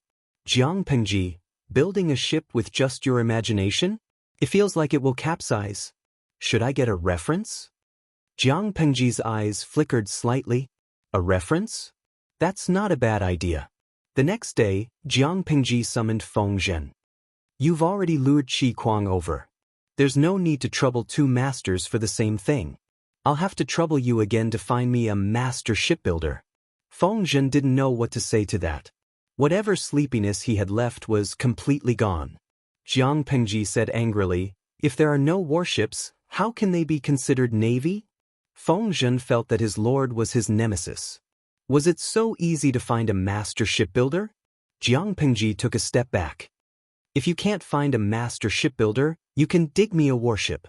Feng Zhen smiled bitterly. His brows were almost knotted. His lord was deliberately making fun of him. With his small body, he couldn't even dig the oars of a warship, let alone dig a warship. He laughed bitterly. If my lord wants a warship, you just have to tie me up and throw me into the river to offer it to the river god. Maybe I can get one. Forget it. I'm afraid that the river god will complain that you stole his wife and complain to me. If I throw you into the river, you won't even be enough to feed the fish. Jiang Pingji held back her laughter and reluctantly spared Feng Zhen. Forget it, I'll let you go for now. Anyway, it's not urgent now, so we can put the matter of the warship aside for the time being. Feng Zhen smiled and bowed as if he was begging for mercy. Thank you, my lord, for showing mercy. Fermented cat ball. Brothers and sisters, now it's our turn. Host, look at us, we are your shield. Spectacles. With Beidou and Papa Gu in hand, even a grandmaster shipbuilder would have to kneel down and bow down to her, let alone a master shipbuilder. Not yesterday's stars. Although we can be the intermediary and help the streamer look up information, there is no way to transmit pictures in the livestream room. You can only use text descriptions, which is a pain in the ass. How about this? Host, you think of a way to get a warship, and then we can modify the foundation of this warship? That should be more appropriate. Speaking of which, where can I buy a warship? Lunyang. I remember there are wooden shipyards in China. I've seen them on the news before. I wonder if there are any almighties in the know who can provide any clues? I'll immediately fork out my wallet and fly over. The master shipbuilder would be considered a master shipbuilder in the streamer's era. Even if he didn't build a warship, there would be similarities. If you have any news, you can poke me in the background. Thank you. Jiang Pingji had just finished teaching Feng Zhen a lesson and glanced at the bullet screen. Her chest warmed and she found it funny. Feng Zhen didn't know what was going on and thought that his lord was having a bad taste. Was it really that fun to bully him? Before he could ask, the messenger's voice came from outside the tent. My lord, there is a messenger outside the tent requesting an audience. Let him in. After a while, there was a rustling sound. A corner of the tent was lifted and a soldier in armor entered. By order of my lord, I pay my respects to District Magistrate Liu. Oh? Who's your lord? The chief of Zhe County, Su Bei, is my lord. As he finished speaking, the soldier handed over an invitation with both hands. Feng Zhen, who was at the side, hurriedly stood up to receive the letter and pass it to Jiang Pingji. Jiang Pingji accepted it. After she held it in her hands, She realized that the invitation was rather heavy. It didn't feel like an ordinary bamboo scroll. Not only was the material used exquisite and the workmanship was exquisite, but it was also fumigated with expensive spices. It carried a lingering fragrance that assailed the nostrils. In the words of the livestream viewers, this was probably the so-called taste of petty bourgeoisie. Jiang Pingji lifted her hand and unrolled the exquisite bamboo scroll. She carefully read the contents and looked at the signature, Su Bei from Zhe County. He had invited her and Lu Shi to attend the alliance meeting tomorrow. He spoke respectfully, making it hard for one to feel bad about it. Go back and tell your lord that my father and I will arrive on time for tomorrow's alliance meeting. Jiang Pingji lowered her eyelids and placed the fragrant bamboo scroll to the side. The soldier didn't leave. Instead, he hesitated for a while and spoke of his purpose in deliberation. My lord admires District Magistrate Lu's youthful bravery and has specially set up a banquet in the camp. I wonder if District Magistrate would grant us the honor of attending? Jiang Pingji raised her eyebrows. As intelligent as she was, how could she not see Su Bei's motive for secretly soliciting votes? Don't be fooled by the fact that the father and son were just bystanders. They didn't have many soldiers, but they carried a lot of weight. As long as they were roped in, Su Bei's bargaining chip would be guaranteed. She smiled faintly and said, Brother Su has specially set up a banquet to entertain us. How can I not attend? It is my honor. Go back and inform your lord. I will take a bath and change my clothes before attending the banquet. Otherwise, it will be impolite if I go there rashly.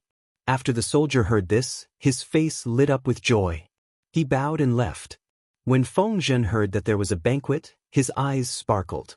It was as if he had imagined something. His Adam's apple moved quickly. Jiang Pingji poured a bucket of cold water on him. Don't even think about it. It's not for you. Feng Zhen's expression froze. There was an indescribable sense of distortion.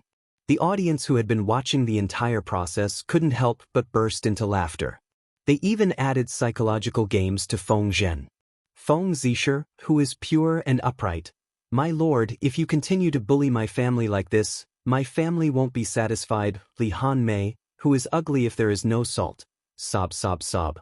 My lord, you are so bad. You bully my family.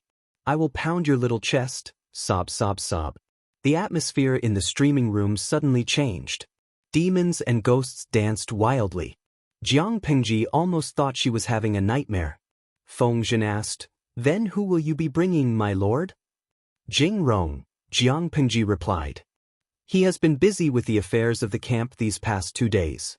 He is exhausted. It's a free banquet. It would be a waste not to eat it. Feng Zhen knew that he had no chance.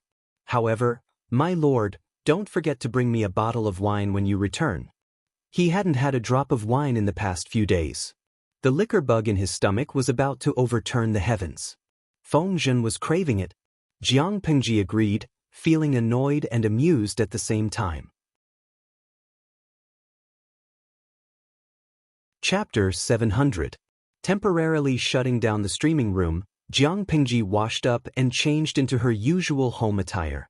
Jing Rong, help me get a painting and put it on the table behind the screen in the commander's tent.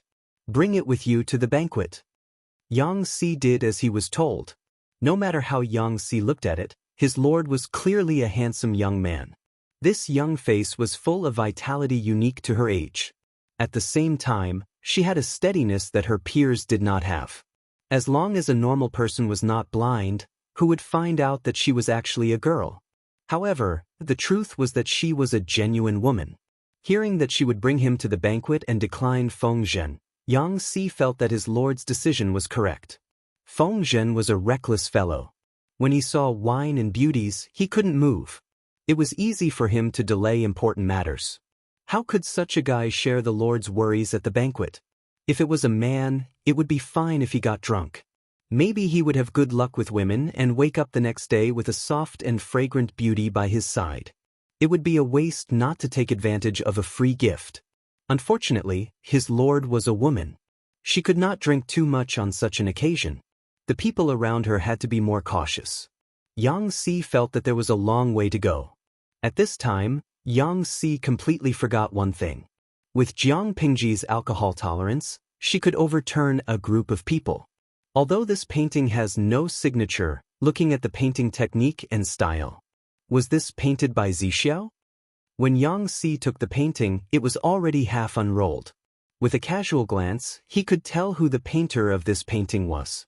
Yes, before the army set off, we asked him for a painting to use for publicity. Jiang Pingji walked forward and glanced at the pattern in the painting.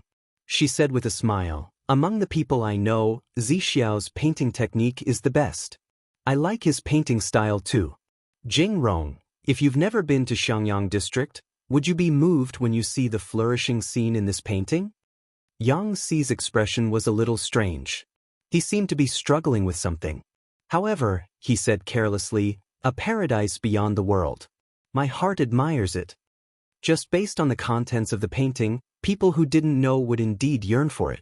However, speaking of Wei Si's painting technique, he suddenly thought of something. He remembered that Wei Si had once painted a portrait of a woman who was exceptionally precious. Now that he recalled the face of the woman in the painting, he was extremely terrified when he thought about it. In the beginning, Yang Si did not know Jiang Pingji's gender. When he saw the painting, he thought that Wei Si had some hidden intentions. Now that he knew the truth, the woman in the painting was obviously his lord. So it wasn't that the lord wanted to do the unspoken rules with Wei Si, but that the gentleman, pervert, Wei Si had other intentions towards the lord? Jiang Pingji noticed that there was something wrong with Yang Si's expression. However, she did not delve too deeply into it. Instead, she carefully put the painting away.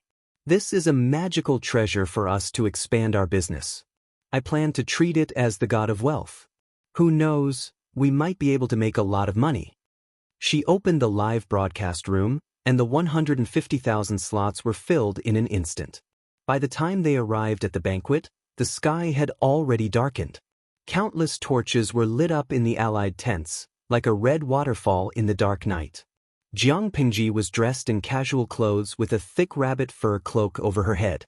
She looked more childish and less valiant, making her look more scholarly and weak. At first glance, she did not look like someone who lived in the army camp. Instead, she looked more like a noble young master from a wealthy family who had gone out to play. There were bodyguards accompanying them all around.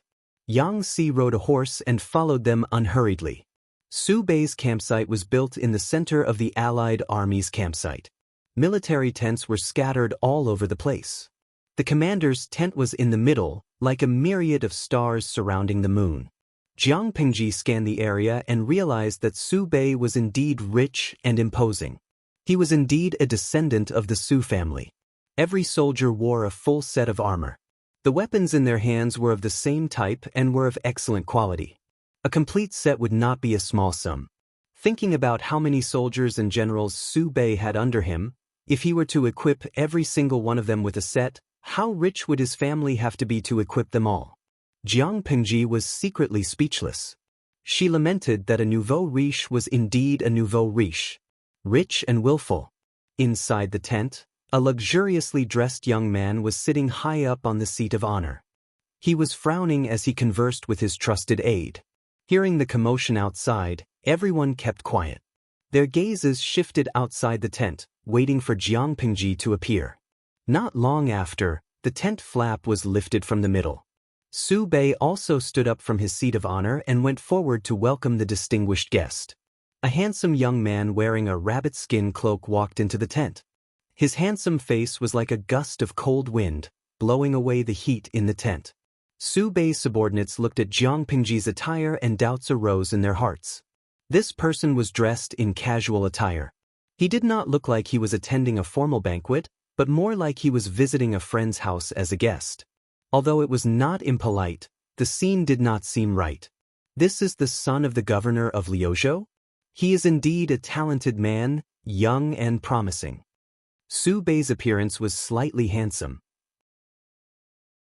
Coupled with his scholarly aura, he added a few notches of charm.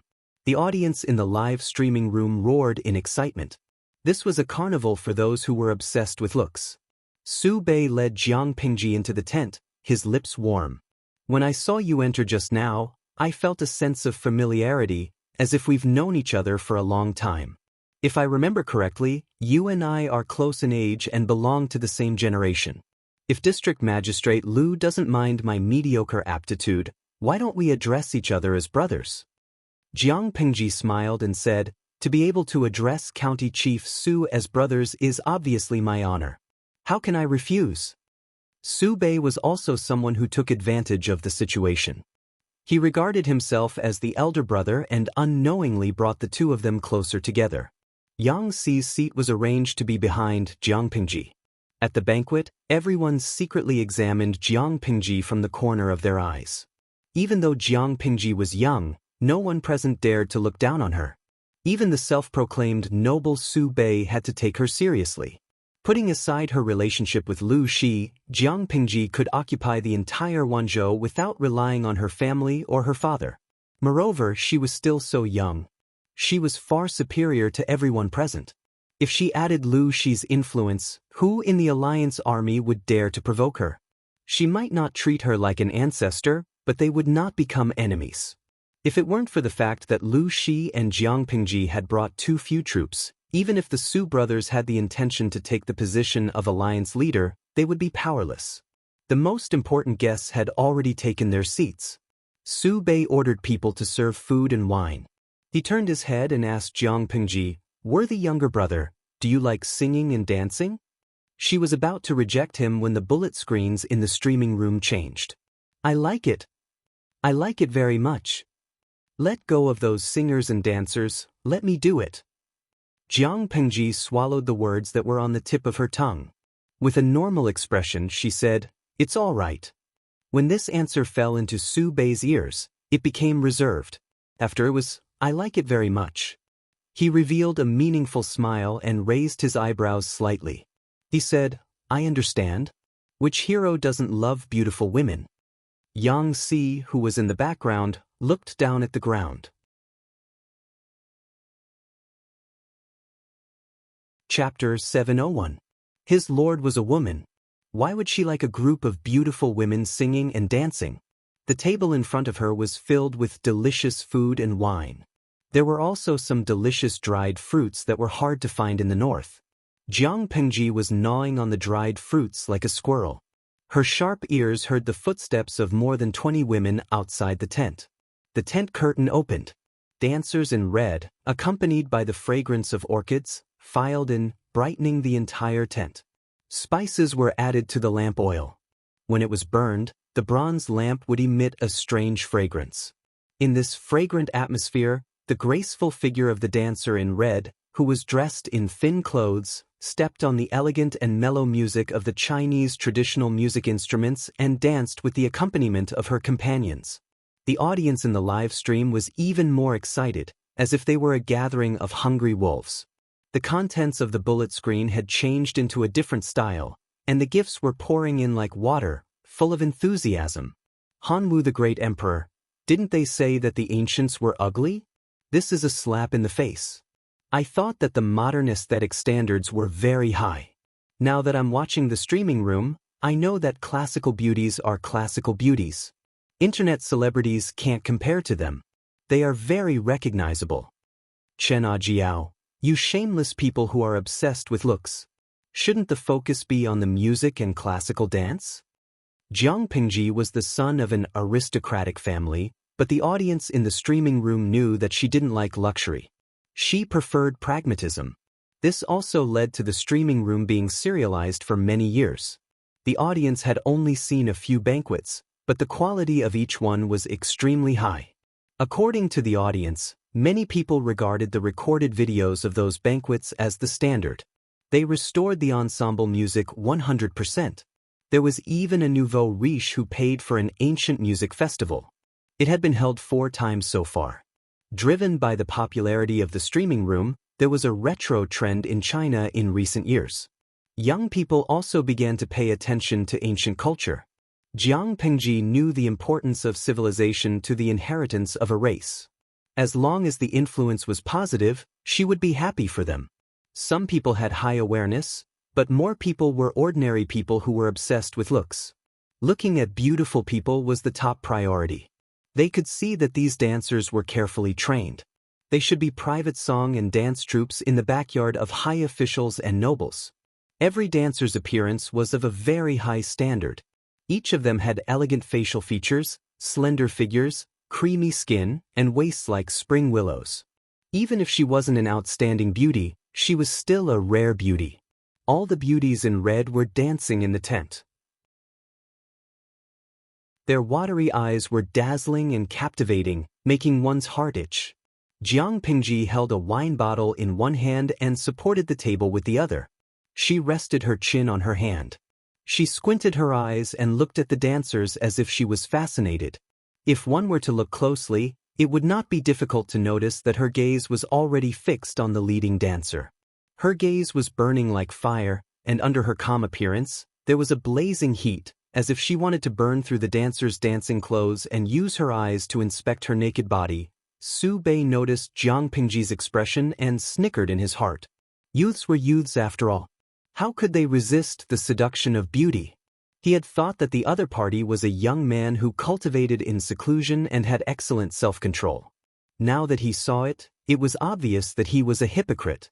Yang Si, who was sitting in the row behind Jiang Pingji, watched her back view and tilted her head. He secretly broke into a cold sweat. My lord, no matter how much you like young ladies, you don't have the tools to commit the crime. Do you still remember your true gender? These dances are very unique. Jiang Pingji snapped out of her trance and smiled at Su Bei. The dance is beautiful, but the dancers are even more beautiful. Indeed, she was passionate. They are just dancers kept at home. If you like them, you can pick any one of them and take it as a gift from me. Between the aristocratic families, not to mention giving away singers and dancers to be kept in the backyard, even exchanging concubines was a matter of elegance. Jiang Pingji's expression changed slightly. She was a little tempted, but she still restrained herself. How can I accept this? Looking at their appearances, it seems that they have spent a lot of effort to train them. They are so expensive I can't accept them. Su Bei said to the leading dancer, you don't know how to read the situation. Go and pour some wine for District Magistrate Lu. The dancer bowed gracefully and stretched out her delicate and boneless hands to pour a cup of wine for Jiang Pingji. The distance between them was not far. Jiang Pingji could smell the fragrance on her body and casually asked a question. What kind of fragrance did you use? It smells so good. The dancer blushed and said shyly, I have never used fragrance. This is a natural body fragrance. Yang Si's expression became even more rigid. He was wrong. He should not have followed her. It was more suitable for the prodigal son, Fengzhen, to come to such an occasion. He was best at dealing with these women. A natural body fragrance? Jiang Pingji moved closer and sniffed. What entered her eyes was the dancer's slender, fair neck and delicate collarbone. Her expression was slightly intoxicated. Even her usually clear voice was slightly hoarse, making one's ears go soft. She is indeed a beauty. Even her fragrance is different from others. District Magistrate Lu is too kind. Do you know any other dances? Jiang Pingji asked her. The dancer whispered, yes. Su Bei, the brothel keeper, who pulled the strings, clapped his hands.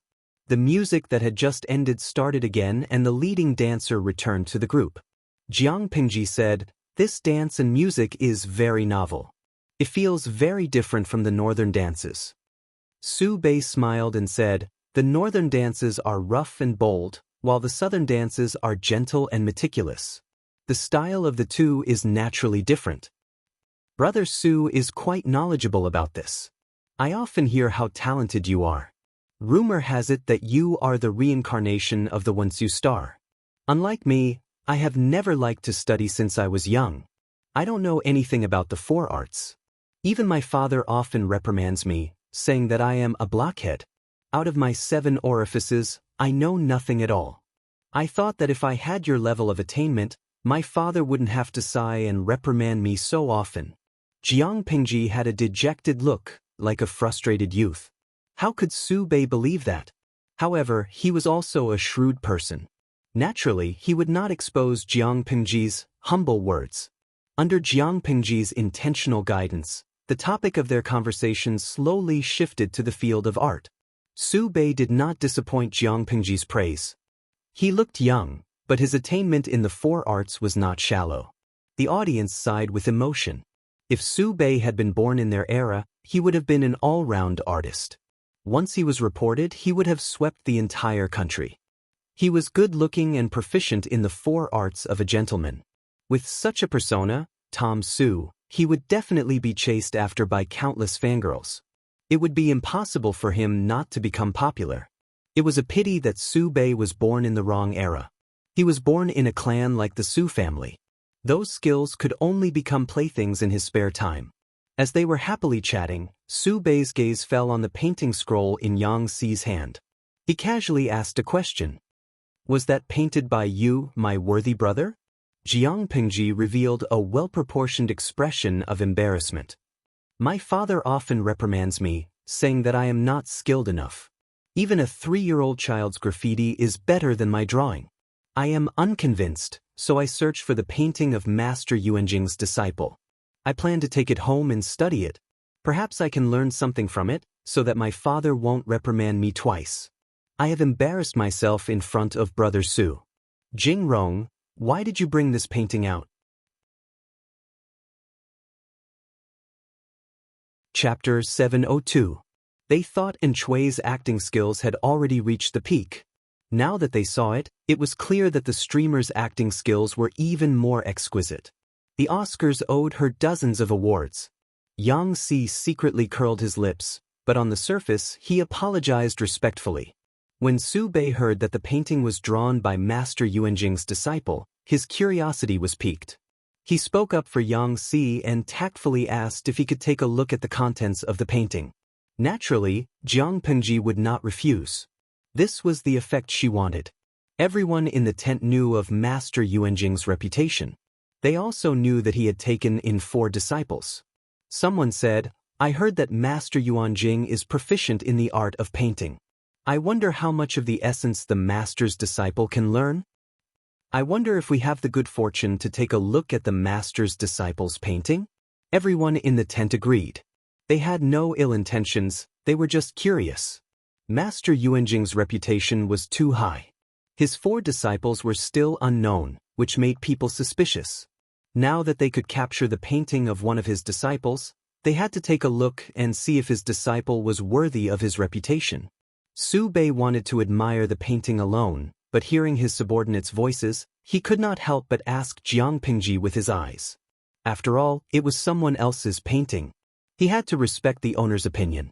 Jiang Pingji nodded in agreement.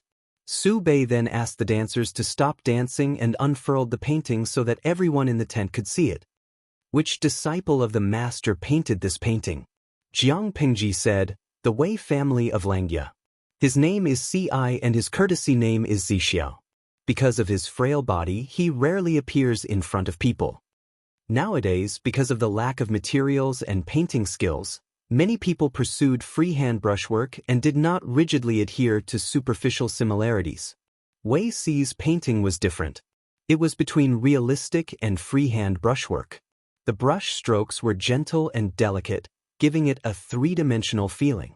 The content depicted in the painting was the panoramic view of Xiangyang district. Due to the length of the painting, not much was revealed, but it already included many lively scenes. There were wine shops, restaurants, tea houses, all kinds of stalls and vendors. There were also pedestrians on the streets. Some were alone and walked hurriedly. Some were in pairs, which made others envious. Some were in families. The husband and wife were in harmony and the children were lively. There were hundreds of characters and each character had a different expression. It made people marvel at the painter's meticulous observation and exquisite painting skills. Apart from the people and the streets, the most eye-catching things were the orderly buildings, the waterside pavilions, the flying eaves and arches. This painting was the epitome of prosperity in their hearts. Su Pei said, "The painter's talent is outstanding, and his chest is filled with thousands of ravines, full of compassion for the people of the world. This older brother is ashamed." Jiang Pingji was dumbfounded. The live stream viewers had the same reaction. Little Ruibao's mother. I suddenly remember the one who took the college entrance exam this year. There was a strange light in his eyes. Apple-scented tea. 10 years of hard work, and I lost to a grass carp.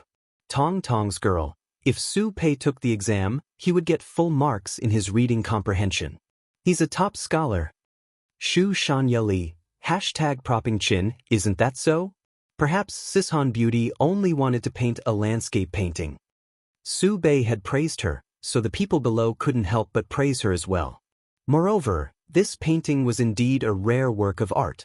It's really like the utopia that I imagined. I think when the previous dynasty was at its peak, when thousands of countries came to pay their respects, it was also a scene like this. An old general stroked his grizzled beard and heaved a long sigh. The others regained their composure and agreed one after another. The live stream viewers were practically going crazy with laughter. The content of the painting was clearly the scenery of Xiangyang district. Jiang Pengji deliberately waited for them to praise her before bashfully adding another stab. Everyone is praising me too much.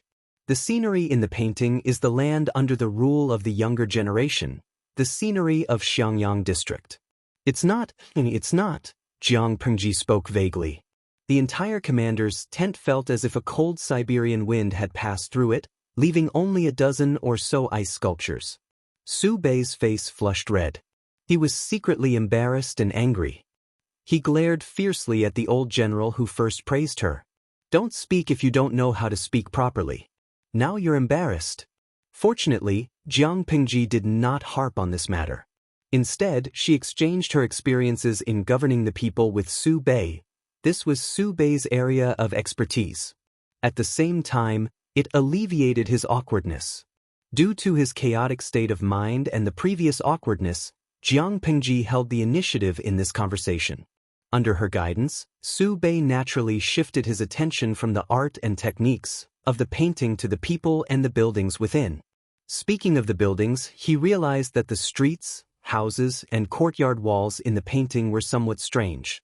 Jiang Pengji casually mentioned this and took the opportunity to introduce the green brick. The livestream viewers gave her countless thumbs up for her sales promotion. The streamer's tricks were not only complicated but also frighteningly profound. If they met a salesperson like the streamer, not only would they not buy anything, they would probably even hand over their crotch. Throughout the conversation, it seemed as if Su Bei was the one asking questions and Jiang Pengji was the one answering passively. In reality, the rhythm was still in her hands. I wonder how much this green brick costs to build? After laying the groundwork, Su Bei finally asked this question.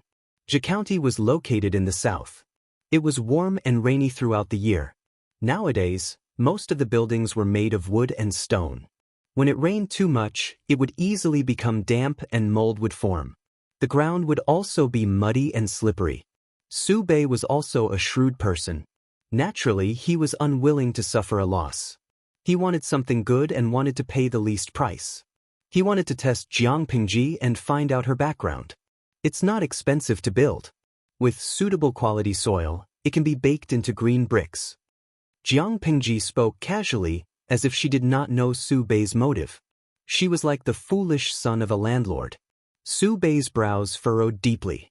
He asked, using soil to bake it? Is it like baking clay porcelain? The principle is the same, but the temperature of the fire is different.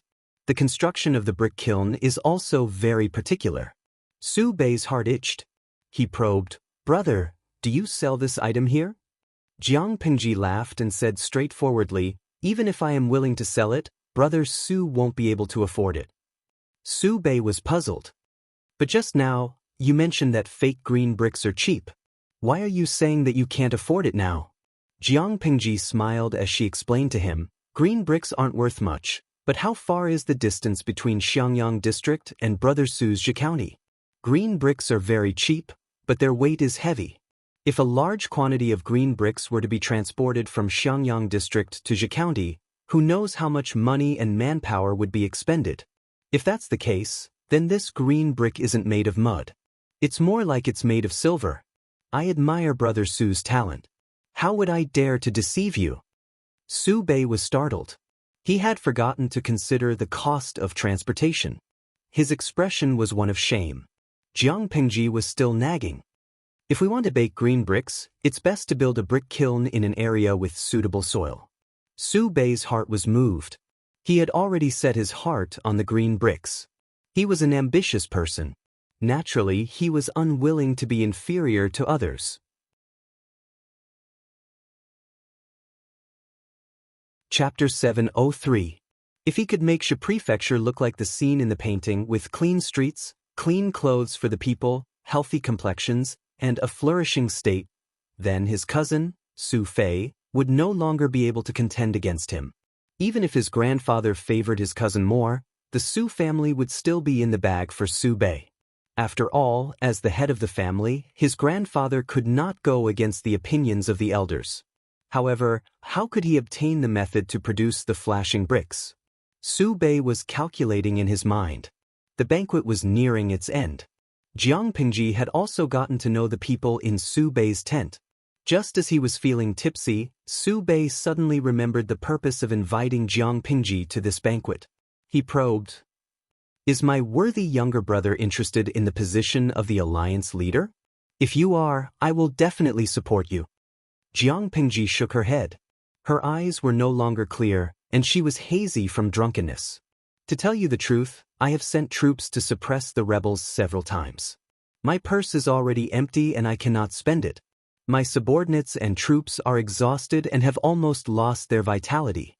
In order to give the people time to recuperate, and in order not to bear the bad reputation of being a warmonger, I plan to rest for a year or two first. Now, in the alliance meeting, to put it bluntly, I'm just here to join in the fun, to avoid being criticized." Su Bei glanced at Jiang Pingji and saw that her cheeks were flushed red. She was so drunk that her eyes were glazed over. As she spoke, the strategist behind her paled. He wanted to stop her but did not dare to. Was she drunk? Su Bei smiled. If she was not completely drunk, why would she reveal such important information? Yang Si, who was cooperating with Jiang Pingji's act, secretly pouted. He stood up and bowed, assisting her. "My lord is drunk and delirious. If her words and actions are inappropriate, I ask for County Chief Su's understanding." Su Bei graciously agreed. Yang Si then wanted to help his lord back.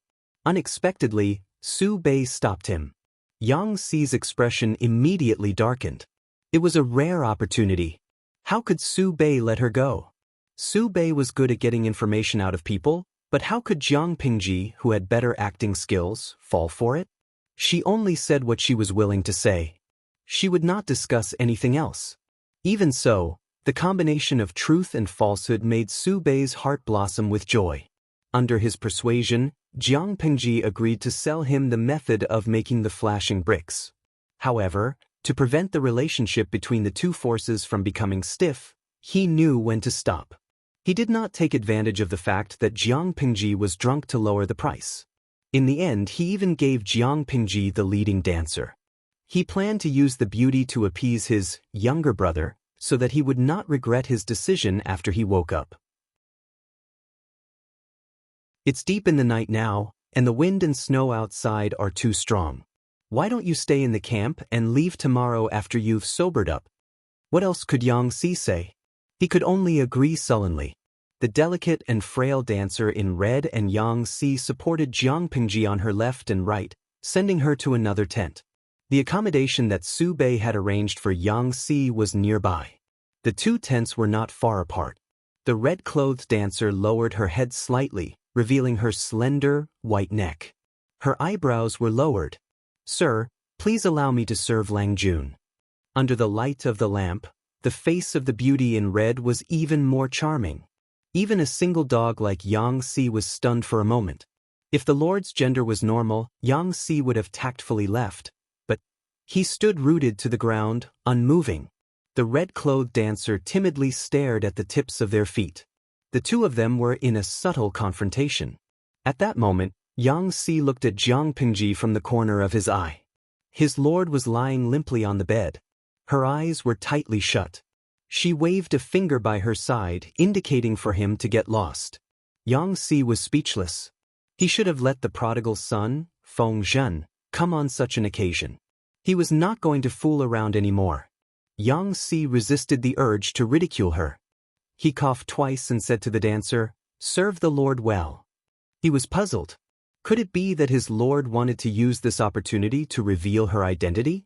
Or was it that his lord, as a woman, did not like men and preferred feminine styles? It was terrifying to think about it. He got lost nimbly.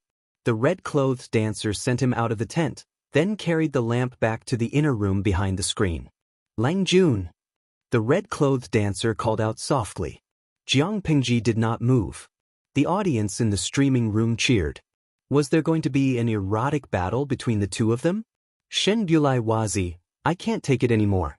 Is the streamer going to give us a bonus? Goddess Saiwo Shixia.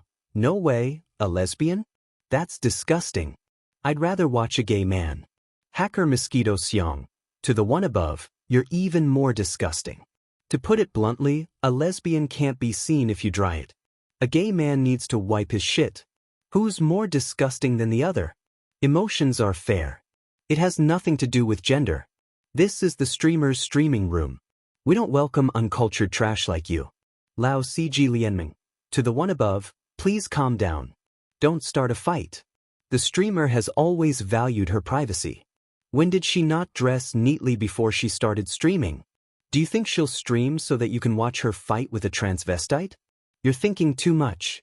Based on my many years of following the streaming room, the streamer must be preparing for some big move. Or, there's something wrong with this red-clothed dancer. Old viewers were old viewers after all.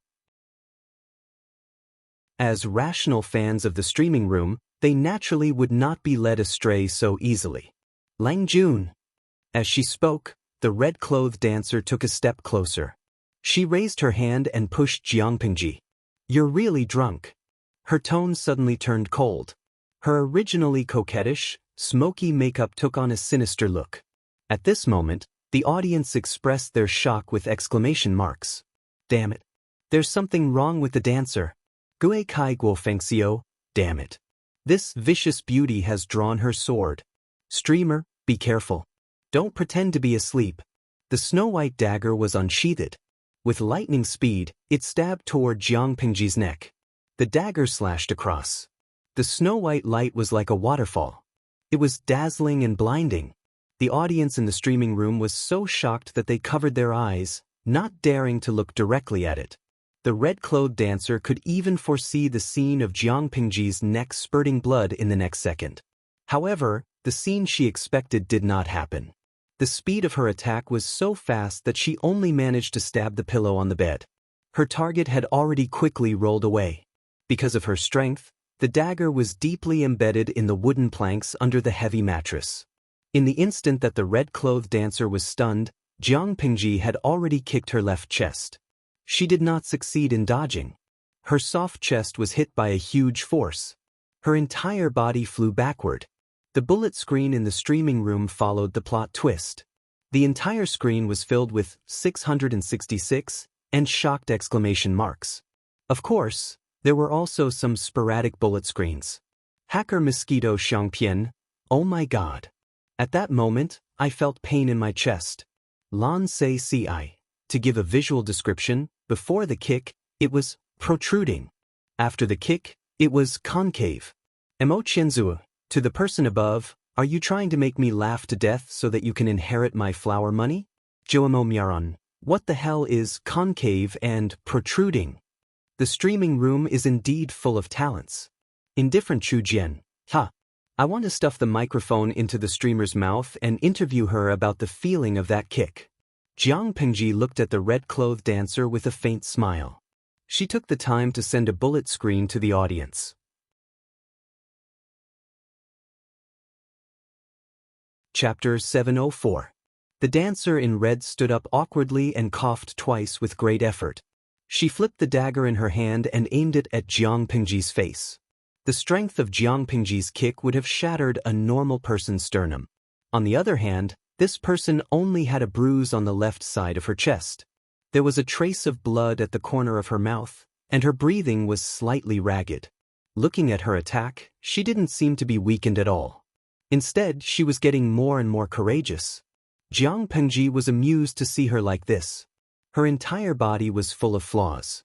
How could such a weak person want to assassinate her? Who gave her the courage? Jiang Pengji's eyes turned cold. She slashed the person's wrist with lightning speed and snatched her dagger. The dancer in red did not want to show weakness. Her other hand formed a claw and reached for Jiang Pengji's throat. Jiang Pengji frowned and dodged, but her clothes were too late. Her wide sleeves were torn into shreds. At that moment, the audience in the streaming room realized that the dancer in red's fingernails had strangely elongated. They were 3 inches long, silvery white, and extremely sharp. It was no wonder that Jiang Pengji's sleeves had been torn apart by her.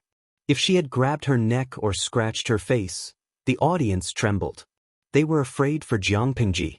Piao Yang, my God, isn't this the ancient world? Why are there elements of wuxia and fantasy? Huang Shan, a few words. Did she practice the 9-in white bone claw? Will she break the top of her skull with 1 claw? Streamer, be careful. The audience was nervous and worried. As the person involved, Jiang Pengji was calm. She looked at the fingernails and mocked them in her heart. These fingernails were indeed quite strange. The dancer in red was not willing to give up. She attacked again after one attack failed. Her red dancing dress fluttered with her movements. It made people sigh with emotion. Even though they knew that her moves were fatal, they were still mesmerized. Was this a martial art or a dance? Jiang Pengji expressed that it was neither a dance nor a martial art. It was just trash. The dancer in red attacked faster and faster, but Jiang Pengji could always easily dodge them. The longer they fought, the more frustrated and anxious she became. Gradually, she lost her patience. Her originally beautiful face flashed with malevolence. B*****, go to hell. Jiang Pengji laughed and replied, You're not qualified. The inner room was a mess. The commotion had already spread outside, but no one paid it any mind. They thought that the people inside were engaged in a fierce battle. Yang Si, who had just taken off his clothes and was about to sleep, was also alarmed. He put on his clothes and came out. When he heard the discussion of outsiders, his heart skipped a beat. Others might not know, but how could he not? His lord was clearly a woman, so how could she have sex with that red-clothed dancer? Not to mention causing such a huge commotion. Not good. A terrible guess emerged in Yang Si's mind. He quickly took out his sword and ran to the tent. Just as he was about to enter, his lord's scolding voice came from inside. Get out, don't get in the way. Yang Si stopped in his tracks, and his outstretched hands stopped in midair. The atmosphere was a little awkward. Almost at the same time, screams of horror came from the tent where the dancers lived, alarming the soldiers. What happened? Why are you making so much noise? Are you itching for a beating? The female manager who was in charge of the dancers and singers heard the news and rushed over. She found that everyone was pale. She was suspicious and squeezed through the crowd. Suddenly, a chill rushed from the soles of her feet to her brain. There was a charcoal fire burning in the tent, but she felt as if she had fallen into an ice cellar. It turned out that there was a beautiful woman with a graceful figure lying in the tent. Her clothes had been stripped clean, and her hair was messy. She was naked from head to toe, and her face was badly mutilated. It was obvious that someone had used a knife to cut off the skin on her face. Is this Chun? At that moment, a trembling voice came from the crowd. Chun has a red mole on her abdomen. They looked at the female corpse's abdomen. Indeed, there was a dark red mole in the same place. Oh no. The manager came back to her senses and was so scared that her legs turned to jelly. Chun was the most talented and beautiful dancer among all the dancers. She had always been the best choice for the lead dancer and was also the pillar of the stage. If the person in front of them was Chun, then who was the one who shone brightly at the banquet tonight? The crowd also thought of this detail and were so scared that they collapsed to the ground. Could it be that the person who danced with them tonight was not a living person but Chun-er's soul? Idiot, someone has taken over Chun-er's identity. The manager scolded and scrambled towards the main tent, hoping that she could make it in time. My lord, your servant has something important to report to you. Something big has happened. Even though this was an important military camp, the manager could not care less. If she was late, she would die a terrible death. Who's making a ruckus outside? Inside the tent, Su Bei was in a discussion with a few of his trusted subordinates. After much difficulty, they finally had a clue. The ruckus outside was incessant. Reporting to my lord, the person outside is the manager who is in charge of the dancers. Su Bei's face darkened. The expressions of his subordinates were even more unsightly. These trusted subordinates did not approve of Su Bei bringing the dancers with him. However, because the dancers were used to bribe people, they turned a blind eye to it. But now, such a thing had happened. A lowly manager of the dancers actually dared to make a ruckus in the military camp. It was as if she had nothing better to do and was tired of living. Su Bei was also afraid of being lectured by his trusted subordinates. He could only summon up his courage and ask, "Bring her in. What's wrong with making such a ruckus?" The manager was escorted in by the soldiers. As soon as she entered the tent, the manager knelt down with a thud. Her pale lips trembled uncontrollably. My lord Chun-er, who led the dance, had her face skinned long ago. She's dead. The Chun-er who danced previously was a fake. Upon hearing this, Su Bei's first reaction was that Lu Shi was so ruthless and cruel. Not only did he kill people, he even skinned their faces. Thinking about it, he felt as if he had fallen into an ice house. The other trusted subordinates were also scared out of their wits. Lu Shi was in danger. My lord, quickly go and save him. The strategist's heart was strong. He steadied his mind and reacted accordingly. Su Bei could not care about anything else. He immediately brought his sword and went to Jiang Pingji's tent. In the short span of a few breaths, the two of them had exchanged more than 100 blows. Jiang Pingji took her time to probe the other party and confirmed her suspicions. The information had been successfully gathered. There was no need to keep this person alive. She rolled away to avoid the wind from the other party's palm strike. With one hand, she picked up the dagger that had fallen to the ground. The situation was suddenly reversed. I admit that your martial arts skills are not bad. However, external things are still external. If you don't train diligently and have not a shred of actual combat experience, even if you have exceptional martial arts skills, you are still trash. You want to assassinate me? Train for another 100 years. Jiang Pingji's left hand formed a knife and stabbed straight at the other party's throat. Her speed was so fast that even her afterimage could not be seen. The dancer dressed in red only felt her vision blur. The sound of bones cracking could be heard from her throat. The dagger that was supposed to stab Jiang Pingji had now pierced into her heart from behind.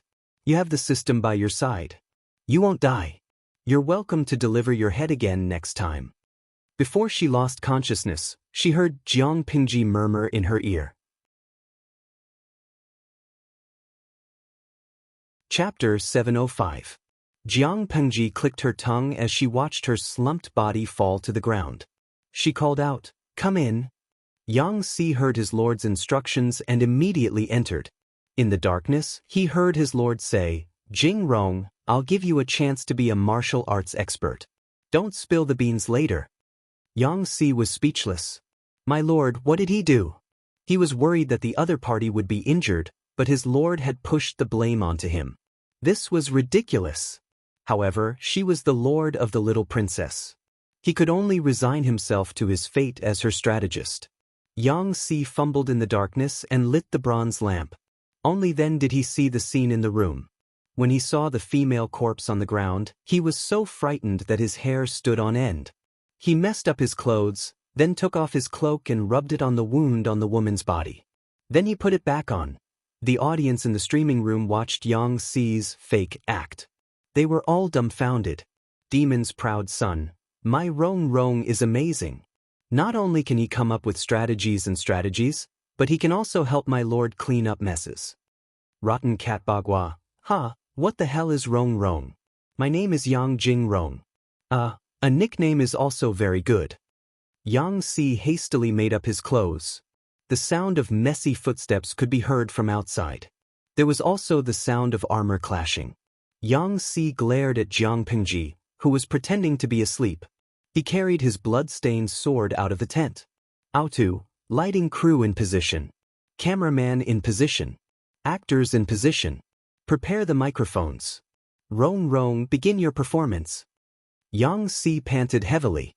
He glared fiercely at the group of people who had rushed over. He was filled with righteous indignation and wanted to gain the upper hand by making a show of strength. What a great chief of Zhe County! My lord trusted you and called you a brother. How dare you use such despicable methods? Su Bei felt extremely wronged. However, if mud fell into his pants, it would be shit even if it wasn't. He did not explain immediately. Instead, he was concerned about Jiang Pingji's situation. If Lu Shi was assassinated, his life would be over. Master, I, Su Bei, am a man of indomitable spirit. How could I do such a despicable thing? If you insist on accusing me of a crime, I will not argue with you. But the most important thing now is my brother's safety. Please let me in to see my brother. When Su Bei saw that Yang Si's face was only filled with rage and not sorrow, he heaved a sigh of relief. This at least proved that Lu Shi was still alive and had not died in his territory. Yang Si confronted them for a while, but in the end he reluctantly stepped aside and let them enter the tent. With the bright light, everything inside the tent was revealed to them. A female corpse lay by the side of the bed. The person they were worried about was sleeping soundly. If this expert were to suddenly attack, his life would be in danger. Yang Si saw his petty actions but did not expose him. His eyes were still gloomy and his tone was filled with the tone of an expert. I have to stand guard outside the tent for the Lord to prevent any mishaps. If there's nothing else, please return. When the Lord wakes up tomorrow, I will explain everything to her. County Chief Su, you have to give us an explanation for this matter. Of course, Mr. Please rest assured. Su Bei cupped his hands in salute and sighed softly before leading his men away. Although Yang Si was guarding inside, he was still worried and deployed a group of elite soldiers to protect the tent. When they left, Yang Si heaved a long sigh of relief. An exceptional expert who was dressed like a weakling was indeed making things difficult for him. Just as he was about to leave, he glanced at his lord who was sleeping soundly. He knew that she was pretending to be asleep. He still had a stomach full of questions to ask her, but in the end he held back. He hugged his blood-stained cloak and stayed outside for the entire night. He was mentally exhausted. Coupled with his good schedule, he quickly fell asleep. In a trance, Yang Si felt as if his body was covered by another layer of something. Initially it was a little cold, but then it became warm. Jiang Pingji's eyes flashed with coldness. Like a wisp of smoke, her figure was faintly discernible. She twisted and turned, staying in the blind spot of the patrolling guards. Without alerting anyone, she left the campsite and ran in a certain direction. When the audience in the streaming room saw that Jiang Pingji did not continue streaming, they knew that there would be follow-up. Thus, they stayed up all night waiting for her to take action. But what was she doing in the wilderness in the middle of the night? Not only that, but the surrounding scenery was becoming more and more desolate. Occasionally, human bones could be seen. It was a horrifying sight. Was the streaming room finally going to give up on the battle for hegemony and change to the supernatural and mythological path? Reality proved that the audience was overthinking things. Jiang Pingji had come here in the middle of the night to search for clues to prove her conjecture. She followed the spiritual imprint left on the red dancer's body and ran to her destination, but she did not see the corpse.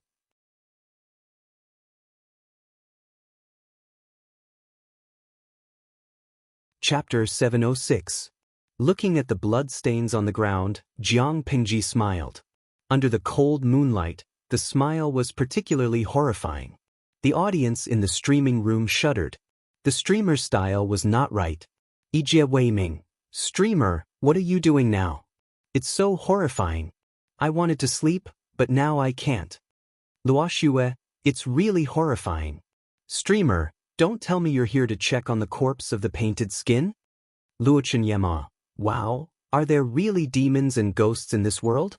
Jiang Pingji sent a bullet screen to stop these people from continuing to make up stories and scare themselves. Streamer V, I'm here to look for the corpse. As I expected, it has disappeared. Or rather, the person has been resurrected and left. Don't think it's strange. I can stream for all of you here. Why can't the time traveler have a powerful cheat? However, that person's rank is not high. She failed to assassinate me and even suffered a loss at my hands. Jiang Pingji could have killed the red dancer in one move, but she did not do so. Instead, she stalled for time to test the waters. Apart from this, she played an evil trick and did something else. She infused her mental strength into the other party's body and imprisoned the system that was lurking in the woman's body. If she killed the red dancer, the system would give up on the time traveler and return to its original body. This would cause trouble for Jiang Pingji. After all, it was not time to close the net. She did not want to go against the main system. Therefore, she forcefully bound the system to the body so that the system could not leave the body. The system's only choice was to spend a huge amount of popularity points to repair the female corpse and let the time traveler come back to life. She came out late at night to check if the time traveler came back to life. Sure enough, everything was going according to her plan. Jiang Pingji got up and left the mass grave. On the way back, she mercilessly mocked the system that was imprisoned in her mind. "That's your brother. You're so stupid." The system flew into a rage out of humiliation and revealed its true nature. "Jiang Pingji, you'll die a horrible death. A scholar could be killed but not humiliated." This woman had humiliated it time and time again. The system hated her to the core. Jiang Pingji squinted her eyes. "Alright, I'll wait. Let's see who will toy with who to death." According to her speculation, the two hosts of the subsystem could see each other's livestream screen when they opened a livestream. During the banquet, she had been staring intently at the red-robed dancer's comments, and the contents of those comments had greatly broadened her horizons. She thought she was dirty enough, but she had never seen the entire bullet screen filled with pornographic content. There were even people who used words to simulate a disharmonious scene on the bullet screen. It was like a scene of excessive glue, unbearable to look at. How could this be considered a proper live broadcast room? It could practically be an A, B, C/V. Jiang Pingji had observed that the dancer dressed in red was unlikely to be able to see her screen. After thinking about it carefully, she deduced the reason behind it. The two subsystems each had two channels, receiving and sending messages. Jiang Pingji restricted the subsystem, so the streaming system could only receive messages and not send them out. She could receive the live stream interface presented by another subsystem, but the other party couldn't receive the information here. In other words, if her main system also started a live broadcast, she would be able to easily capture the other party. However, she did not believe a single word that the system said. Who knew if the system itself was a live broadcast system or some other system? Jiang Pingji returned to the campsite under the moonlight. At that moment, the sky had already begun to brighten, and there were streaks of white light. As for where the red-robed dancer had gone, reality proved that Jiang Pingji's guess was correct. She had been resurrected. Rewinding time back a few hours, the red-robed dancer's neck had been crushed by Jiang Pingji, and her heart had been pierced by a dagger. She could not be more dead than she was. She was in a daze, and she felt her body being pulled into the portable space of the system by a huge force.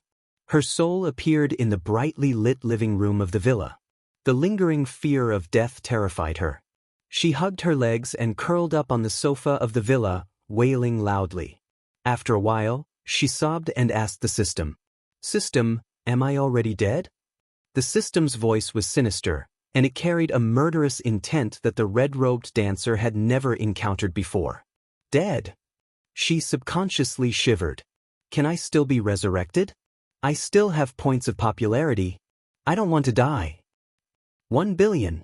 The system spat out two words coldly. The red-robed dancer's expression froze. It was just restoring her physical body and resurrecting her, yet it required 1 billion points of popularity? Why is it so expensive? She felt a little more confident. 1 billion? How can I earn that much? The system's voice was full of anger. It's always been this price. It's fine if you don't want to resurrect. No one is forcing you. One could tell that the system was in a very bad mood just by listening to its voice, but the red-robed dancer did not know what was going on. She felt wronged. Of course, she did not know what was going on. After discovering Jiang Pingji's strength, the system wanted to get rid of its current host and run for its life. How could it have known that the woman would be so treacherous? She actually used underhanded methods to bind it to the stupid woman in front of it. From now on, unless Jiang Pingji's spirit died or she released the host, the system would be bound to this body. It would not be able to temporarily leave the host and send messages to the main system. Even if it wanted to escape, it would not be able to. What the F***CK? It was not difficult for it to imagine how the other system was treated. The red-robed dancer wanted to be stubborn for a while longer, but she did not want to be trapped in the system space for the rest of her life. It was too lonely and she could not bear it. Therefore, it was better for her to give in first. 1 billion. But I don't have that many points right now. In order to rush here from Zhongzhou as soon as possible, I spent all my popularity points to exchange for the deity's 1,000 miles talisman. You know best how many points I have in my account. The red-robed dancer still wanted to act pitiful and quibble a little. The system was rather easy to talk to. It gave the red-robed dancer 2 choices. Pay in installments or overdraft. Choose one. I'm reminding you to make your choice as soon as possible. Otherwise, if your corpse is completely destroyed, you won't be able to resurrect. The system was not a good person. Whether it was installments or overdraft, the red-robed dancer would have to bear a large portion of the interest. Faced with such a tyrannical condition, she refused in her heart, but she had no choice but to grit her teeth and agree. The system laughed mockingly. Who asked you to be so stupid? I originally wanted you to use the level 9 loyalty talisman, but you were too greedy and wanted to assassinate. The red-robed dancer was already feeling very aggrieved, and now she was being mocked by the system. She was so angry that her internal organs were about to move. She had snuck into the dance troupe to use the level 9 loyalty talisman on Jiang Pingji, but she had not expected Jiang Pingji to be so drunk.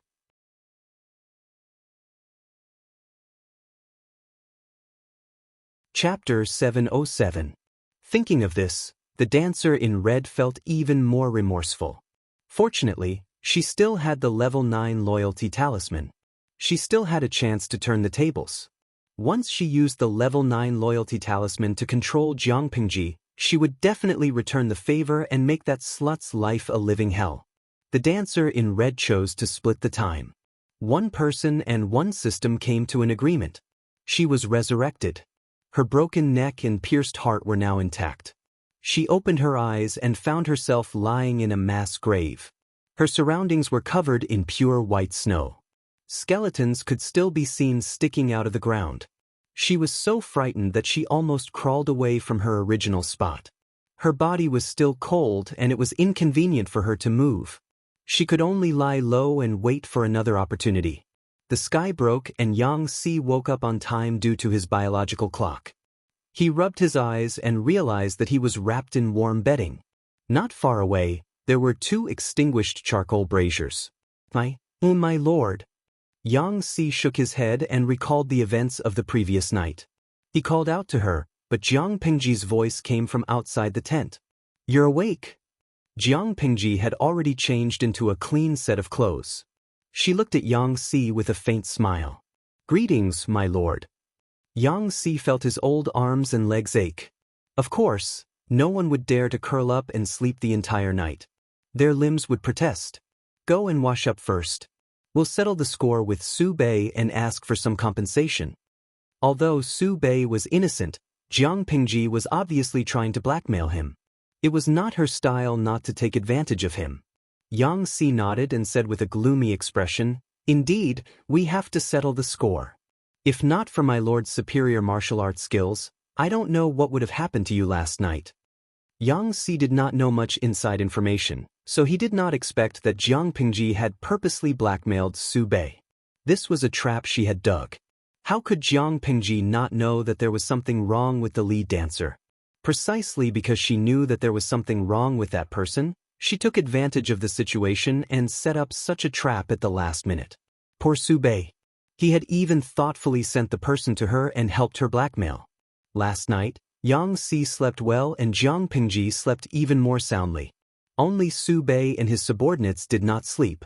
At this time, how could they still sleep? Who was it that skinned Chun'er's face? Who put Chun'er's face on that female assassin's face and ordered her to kill Lu Shi? Who was the one who had set up such a trap for Lu Shi to die in his camp? Who was the one who had framed him? Several questions lingered in their minds. The atmosphere in the commander's tent was so gloomy that it could drip water. Finally, Su Bei spoke first, breaking the heavy atmosphere. Do you think this matter, could it be done by second bro? Everyone in the tent looked at each other. In fact, their first suspect was also Su Fei. However, a quarrel between brothers was still a scandal. As subjects, it was not suitable for them to sow discord between their lord and their family. Su Bei and Su Fei were direct descendants of the Su clan. Because the head of the family was their grandfather, regardless of whether they were the eldest grandson or the second grandson, they all had the right to inherit the Su family. In terms of seniority, naturally the eldest grandson, Su Bei, was more suitable. He was gentle, polite, skillful, had a good reputation, and was capable. However, the head of the Su family favored Su Fei more. This was because this youngest grandson was much better looking than Su Bei. His features also resembled the head of the family when he was young. Naturally, he could win the favor of the old man. Su Fei had a sweet tongue and could often make the old man smile from ear to ear. In this aspect, Su Bei could not compare to his cousin. If Su Fei was incompetent, it would have been fine. However, Su Fei was not weak either. As the two cousins grew older, the competition between them became more intense. Occasionally they would play some tricks, but they would not go overboard. This was a silent, tacit understanding between the two brothers. Su Bei never expected that his cousin, who usually kept quiet, would take someone's life the moment he made a move. If Lu Shi did not have someone skilled in martial arts by his side to protect him, who knew, if Lu Shi died that night, Lu Shi would use 2 provinces and 1 county to take revenge on him. If this scheme succeeded, to appease Lu Shi's anger, the Su family would probably abandon him and throw him out to be dealt with by Lu Shi. This would be considered an explanation to Lu Shi. Thinking about this, Su Bei could not help but shudder. What a vicious scheme. Other than Su Fei, he could not think of a second suspect. Let me ask you, do you think it was the second son who did this? Su Bei raised his voice again. The people under the tent could not sit still anymore. They could only brace themselves and respond. We are unwilling to believe it, but the possibility of it being the second Lang Jun is very high. They had never considered that this was Jiang Pingji's own doing. All signs pointed to the fact that the mastermind was someone who understood Su Bei's campsite very well. Otherwise, how could he have known where the dancer was? How did he know that Su Bei had invited Lu Shi to a banquet today in an attempt to rope in the Lu family father and son? If there was no support, how could he have killed the dancer without anyone knowing and skinned her face? There must have been a mole helping him. Su Bei and Su Fei had competed for many years and were familiar with each other. It was normal for him to plant an informant. If Su Fei knew about this, he would definitely sigh with emotion. What a great scheme. Su Bei closed his eyes in agony. He and Su Fei had competed for many years, but they were still brothers. They had never thought of killing each other. Today, this cousin of his had suddenly stabbed him in the back and had truly hurt Su Bei. However, he did not have the time to grieve and mourn for the lost brotherhood.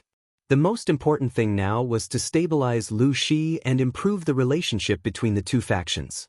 Even if it could not be restored to its original state, they could not become enemies.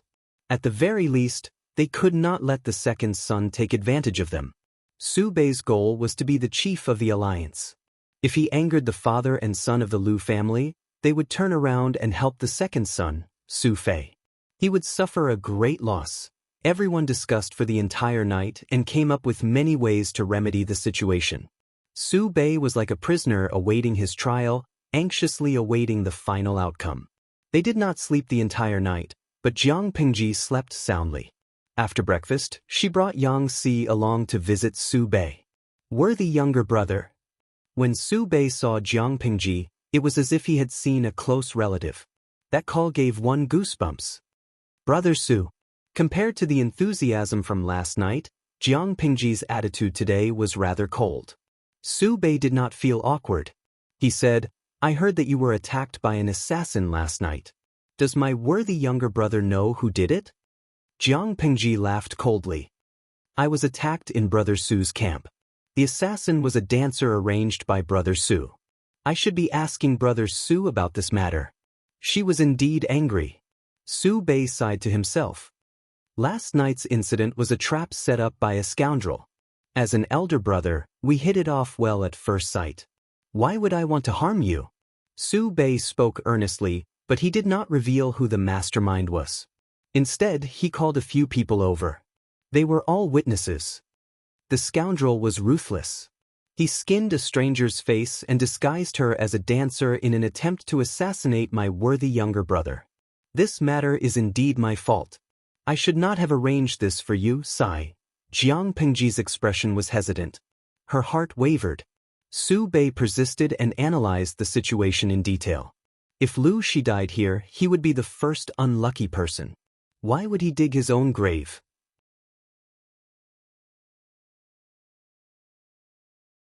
Chapter 708. When Su Bei heard this, he was delighted. He knew that there was still a chance to turn the situation around. With an ashamed expression, he said, I am truly incompetent. Not only did I frighten you, but I am also worried about me. Brother Su, don't belittle yourself. If you are so incompetent, wouldn't I be useless? When Jiang Pingji said this, the tense atmosphere in the commander's tent became more cheerful and relaxed. Su Bei immediately led her to her seat. However, can Brother Su tell me who the mastermind is? When Jiang Pingji said this, a cold glint flashed across her eyes. Her tone was icy. Regardless of whether it was directed at me or if I was implicated, if it wasn't for my good luck last night, I would have been reincarnated by the King of Hell. If I don't vent my anger, others will think that Lu Shi of the Lu family is a soft persimmon that can be pinched and that I am easy to bully. Su Bei wanted to cover it up. After all, he and Su Fei were family. Internally, they had conflicting interests, but externally, they were united. As a descendant of the Su family, they were bound together for good or ill. Su Fei could do anything to bring him down, but Su Bei could not do so, at least not now.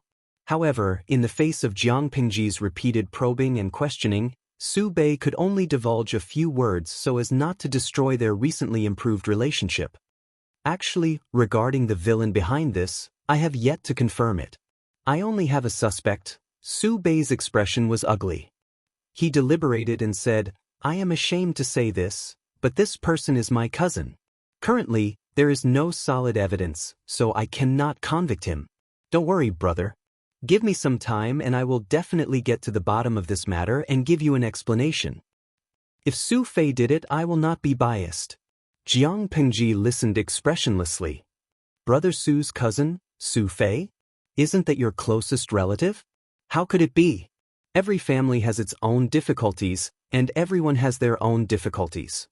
Su Bei felt slightly embarrassed. Brothers fighting each other was not good news. It was also a manifestation of the family's restlessness and poor upbringing. Su Fei and I have been fighting for many years. It is no secret that we are not on good terms. Our family's misfortune is shameful. Brother, I have made a fool out of myself. Actually, I've known Su Fei for many years, so it's hard for me to draw a conclusion about the truth of this matter. Even though Su Bei had already convicted Su Fei in his heart, he could not say it out loud. He could only obscure the main point. Jiang Pingji nodded obediently and said expectantly, Then I will wait for your news.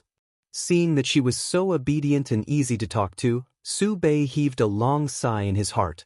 He was such a gullible youth, so why was his cousin so not cute? Su Bei then set up a banquet to entertain Jiang Pingji, providing her with delicious food and drinks. Jiang Pingji was almost done eating when she suddenly remembered Yang Si's instructions. She said, Brother Su, I heard from Jing Rong that I promised Brother Su last night that I would sell you the method to make the blue bricks. When Su Bei heard this, his nerves instantly tensed up.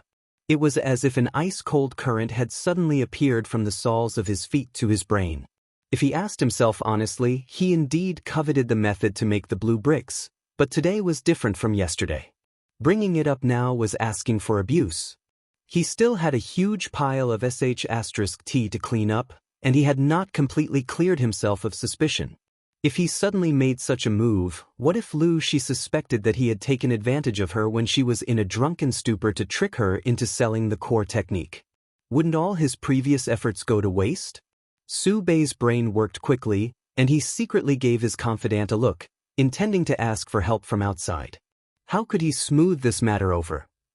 The strategist secretly gestured a few actions to him, and Su Bei understood them.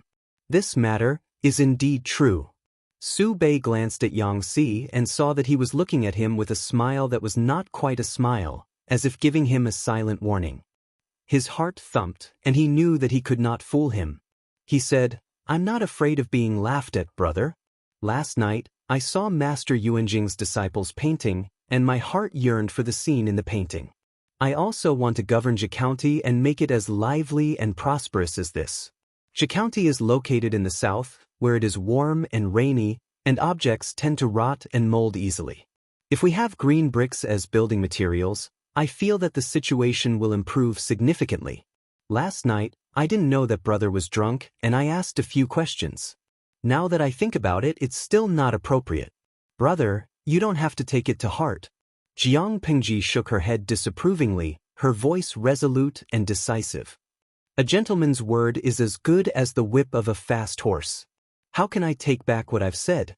Regardless of whether I was drunk and unconscious last night, or if I said the wrong thing, since I've already promised Brother Su, I can't go back on my word. Moreover, Brother Su's actions are for the sake of the people of Zhe County, and not for your own selfish reasons. I've always admired Brother Su's character and talent. If I can help you a little, why would I refuse?" Among the people present, apart from a few strong-willed and straightforward generals, who wasn't a highly skilled actor. For Su Bei to be able to maintain such a good reputation, his acting skills and ability to lie through his teeth were also top-notch. The audience in the streaming room and Yang Si watched coldly as the two top-notch actors competed with each other, playing tricks on each other, and silently watching the show.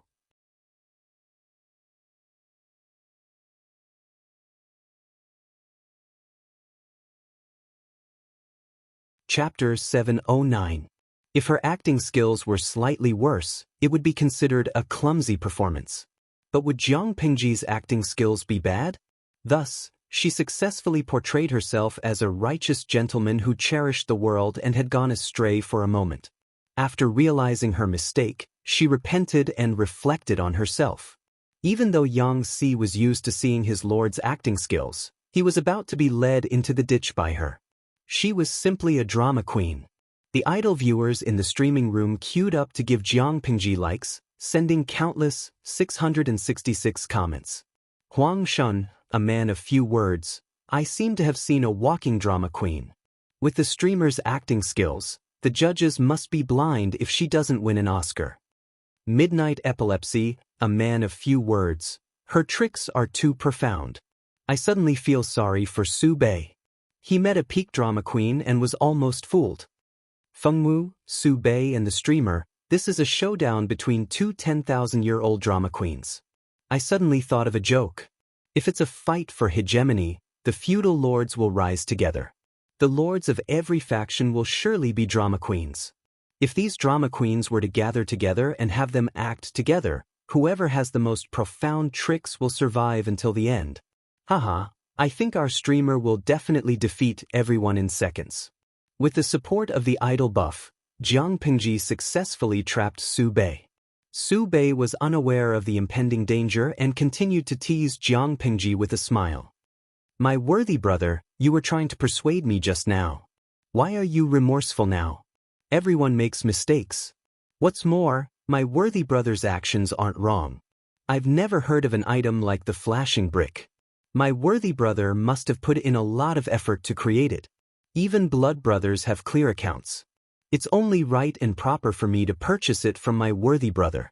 If you don't accept it, I won't comply. Jiang Pingji pondered for a while and finally opened her mouth hesitantly. Brother Su's words make sense.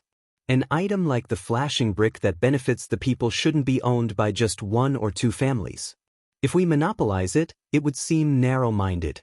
Since Brother Su wants to buy the method to create the flashing brick, it must be valuable. I have an idea, but I'm not sure if it's feasible. Why don't we lower the price and sell it to a few more families? Not only can we promote it, but we can also earn some money to subsidize our family. She said the first few words shyly, as if she was guilty of her own thoughts, but the last sentence was mischievous. Su Bei smiled at first, but soon after he seriously considered her words.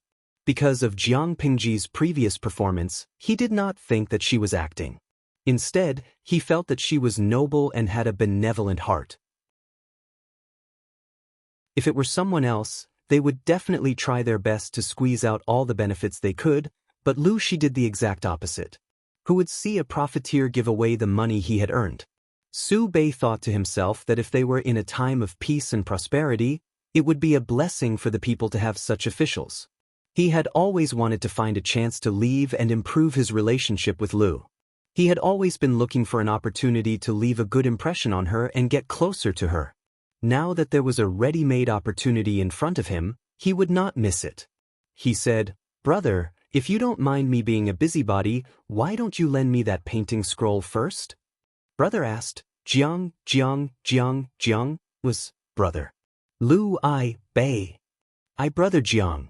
And I, has Wang Long Jiang, I saying I. I don't have much else, but I have built up some connections. Su Bei's tone carried a tinge of pride. From what I can see, your shy personality is not suitable for this kind of work. If younger brother trusts me, I will definitely handle this matter properly for you. Jiang Pingji was startled. She only regained her composure after a while. She understood Su Bei's meaning. How can I accept this? She was so happy that she almost bit her tongue. She spoke incoherently. Brother Su, you are willing to do so much for me. All the more I cannot accept your money. How about this? I am willing to give you the technique to make the flashing bricks for free. Before she could finish her sentence, Su Bei interrupted her. Blood brothers should settle accounts clearly. Although we are not related by blood, we feel like old friends at first sight. We are like brothers. How can I take advantage of you? He had to give her money, and he even gave her quite a bit. However, whether the money was to be used to purchase the technique or to compensate for the mental damage she had suffered last night, it was up to the benevolent to see. After breakfast, Jiang Pingji brought along Yang Si, her personal guards, and a contract, with Su Bei's official and private seal. She wrapped her bag and slowly left. Yang Si was speechless. Watching the whole process, he felt that his value as a strategist was reduced to a backdrop. He was not even comparable to a salted fish. I'm so tired. I feel like I'm tongue-tied when I speak in such a genteel manner. Jiang Pingji tightened her rabbit fur cloak to block out the cold wind. She then rubbed her stiff cheeks. Acting was really tiring. Yang Si frowned. My lord, will Su Bei and the rest really fall for it? Jiang Pingji thought about it. It's hard to say in the future, but at least they've fallen for it now. However, there is no perfect plan in this world. If I'm discovered, then so be it. What's there to be afraid of? Even if they discover something, my crime is merely taking advantage of the situation. At most, I'll add another crime of using Su Bei. Both crimes are harmless. If we carefully consider it, they won't have much to lose. However, I was almost assassinated in their camp. This is an ironclad fact. To them, it's better for me to be alive than dead. If I die, they will be finished too. Therefore, even if they were unwilling to accept it, they still had to swallow their anger. Who would dare to shed all pretense of cordiality? This is indeed the case. Yang Si recalled the scene from last night and asked, was that assassin really Su Fei's doing? If it was really Su Fei's doing, then the estrangement between the Su brothers was deeper than anyone could imagine. Jiang Pengji glanced at Yang Si and asked him in reply. Do you think this is Su Fei's doing? Yang Si shook his head. I don't think so. Su Fei has no motive. Su Fei was indeed the most suspicious, but from Yang Si's point of view, Su Fei had no motive. Why did he say so? One of the main reasons the Su brothers could become powerful figures in the Alliance army was that they had a total of 100,000 troops. If their relationship broke down and they went their separate ways, each of them would only have 50,000 troops in their hands. They wouldn't be as much of a threat. The Su brothers' interests were tied together. There were conflicts of interest, but there were also areas where they helped each other. They were bound together for good or for ill. If one of them fell, the other wouldn't be able to gain any benefits. Su Fei assassinated Lu Shi and then framed Su Bei? This was obviously a stupid move that would kill 1,000 enemies while sacrificing 800 men. However, if this matter wasn't done by Su Fei, Yang Si really couldn't think of any other suspects. Unless Yang Si shifted his gaze to his lord.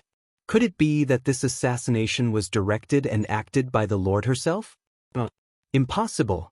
Yang Si had just come up with this idea, but it was immediately extinguished by him. The loophole in this conjecture was far greater than Su Fei's.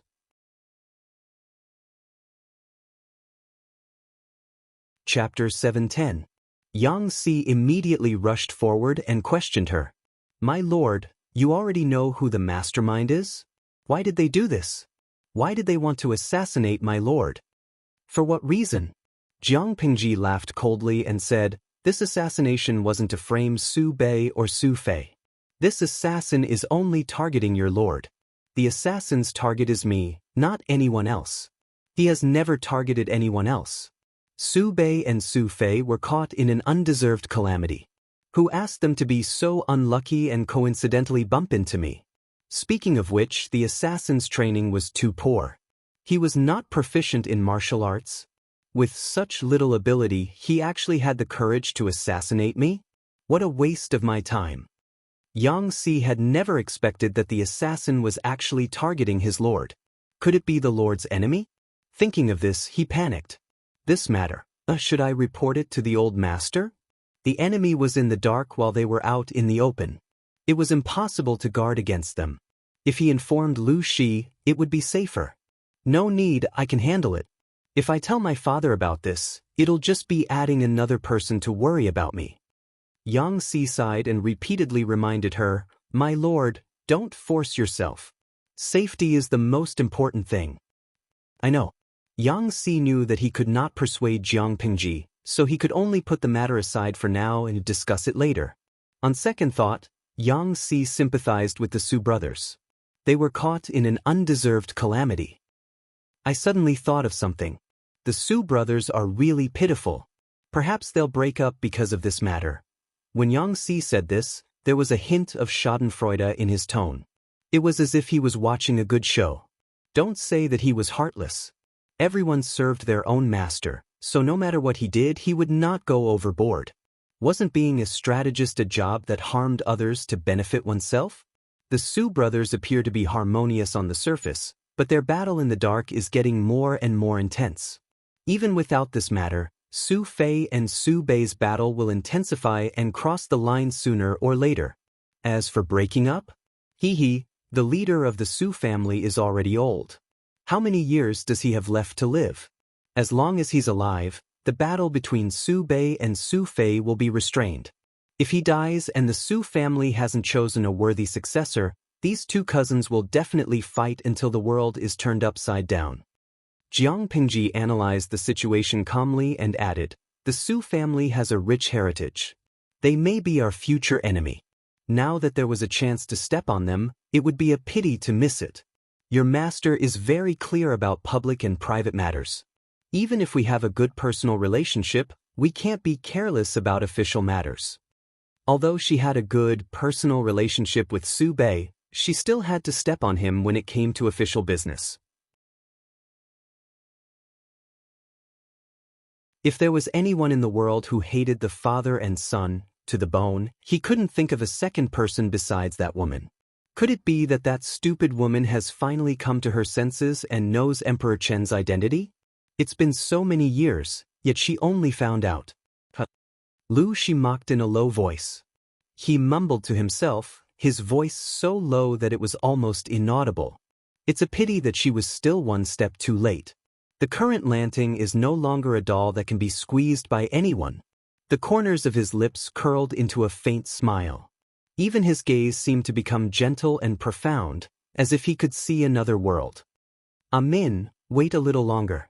When Lanting reaches that position, your husband's wish will be fulfilled. Our family will have a complete reunion. It wasn't clear whether these words were meant for his own family or for someone who had already passed away. 2 flowers bloomed, one on each side. Su Bei volunteered to help and contacted a number of allied forces. This action made Su Bei's old rival, Su Fei, feel uneasy. He received a report from his informant, Lu Shi's son, Lu Shi, had been attacked by an assassin in Su Bei's tent last night. Upon hearing this news, his first reaction was happiness. Su Bei was going to be in big trouble. However, after the analysis of his tents, Su Fei broke out in a cold sweat. His emotions were in a mess, and he didn't know what to do. Lu Shi had been attacked by an assassin. It would have been fine if he had died. However, he had been attacked by an assassin and didn't die. Who was the biggest suspect? Needless to say, this flying pot from the sky was directly pinned on Su Fei. Even if he had 100 mouths, he wouldn't be able to clear his name. If Su Bei fell, he would benefit the most. Hence, he had a motive to be a suspect. He had to bear the blame even if he didn't want to. However, it was the same problem. Standing in Su Fei's position, he felt that this was a self-directed play by his cousin, Su Bei. Su Bei, that hypocrite, is really hateful. He framed me for no reason. What a good show of a thief crying thief. When Su Fei received this news, he was so angry that smoke was coming out of his head.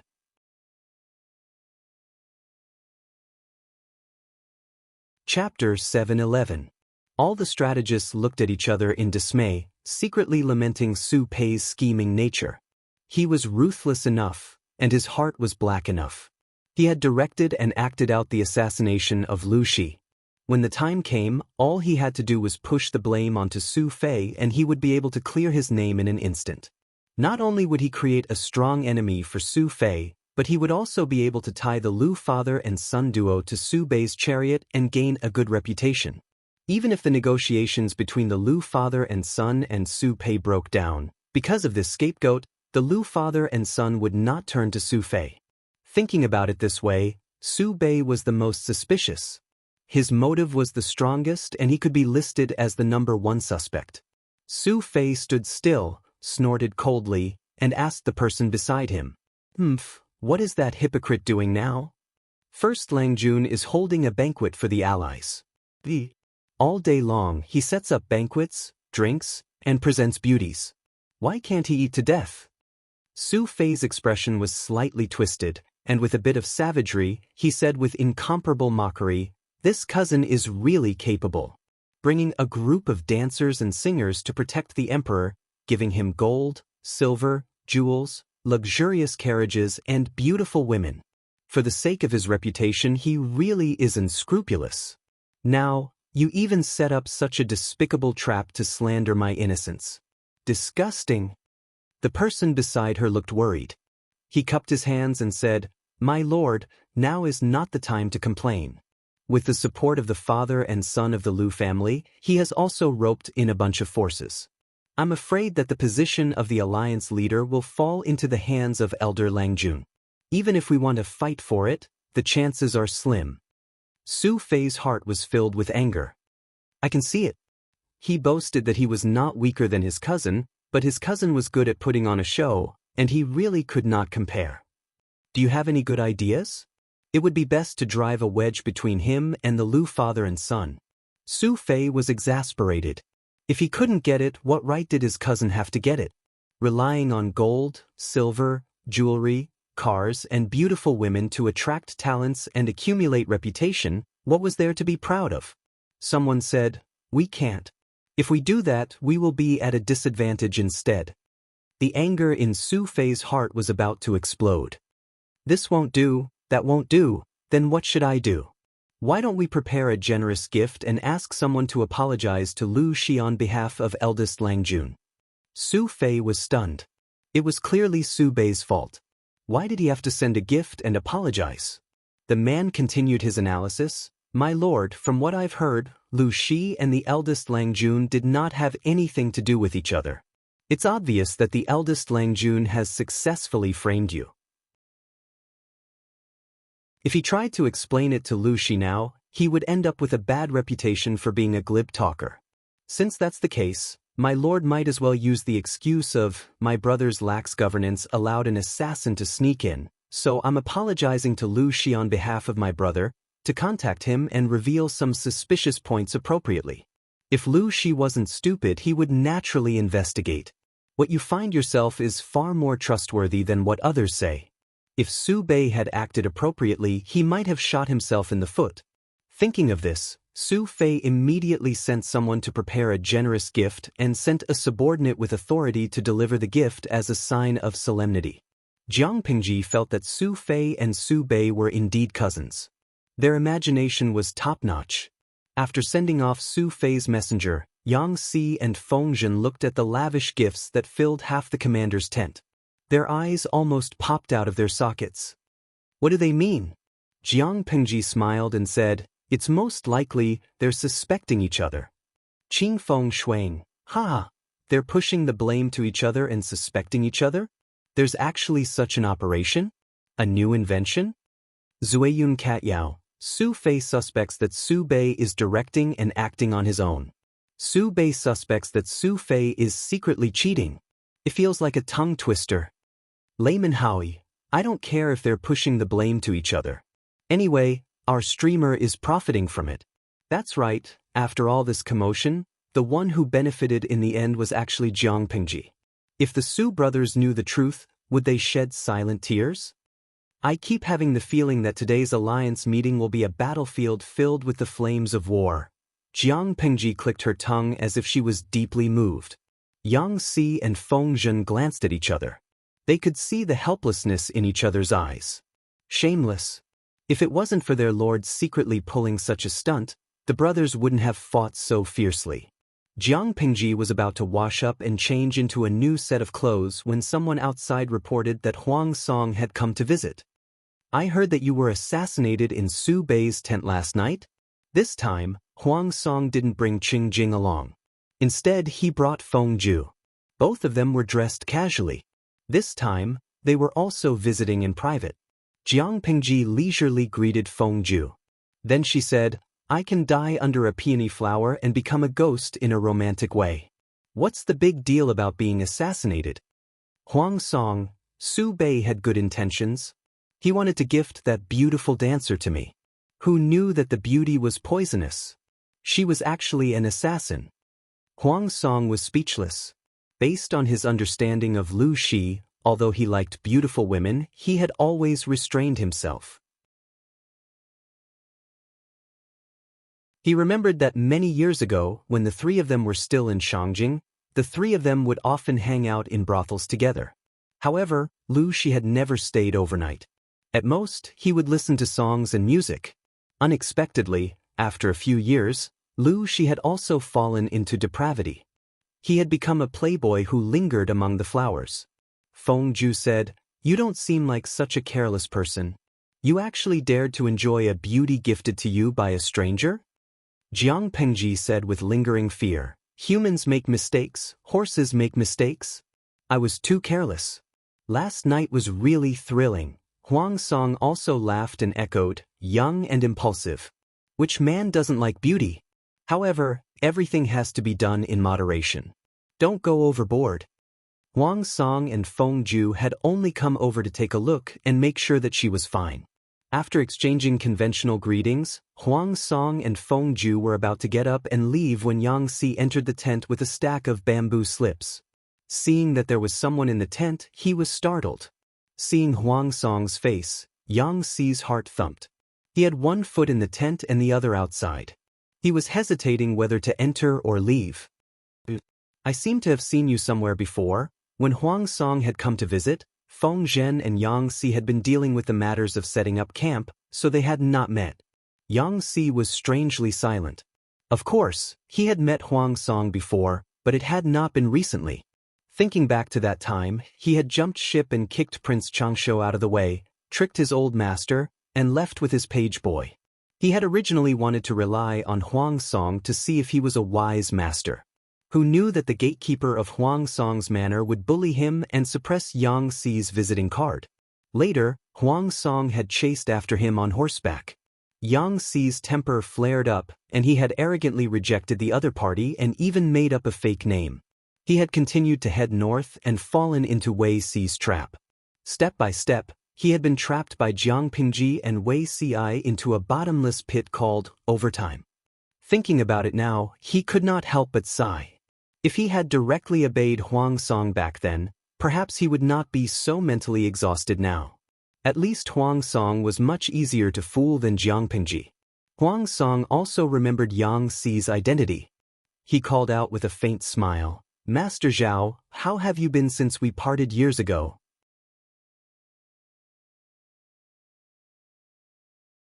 Chapter 712. What's wrong, Jing Rong? Do you know Bogeo? Jiang Pengji could tell that there was something fishy going on between them. She felt that the atmosphere was not awkward enough, so she fanned the flames.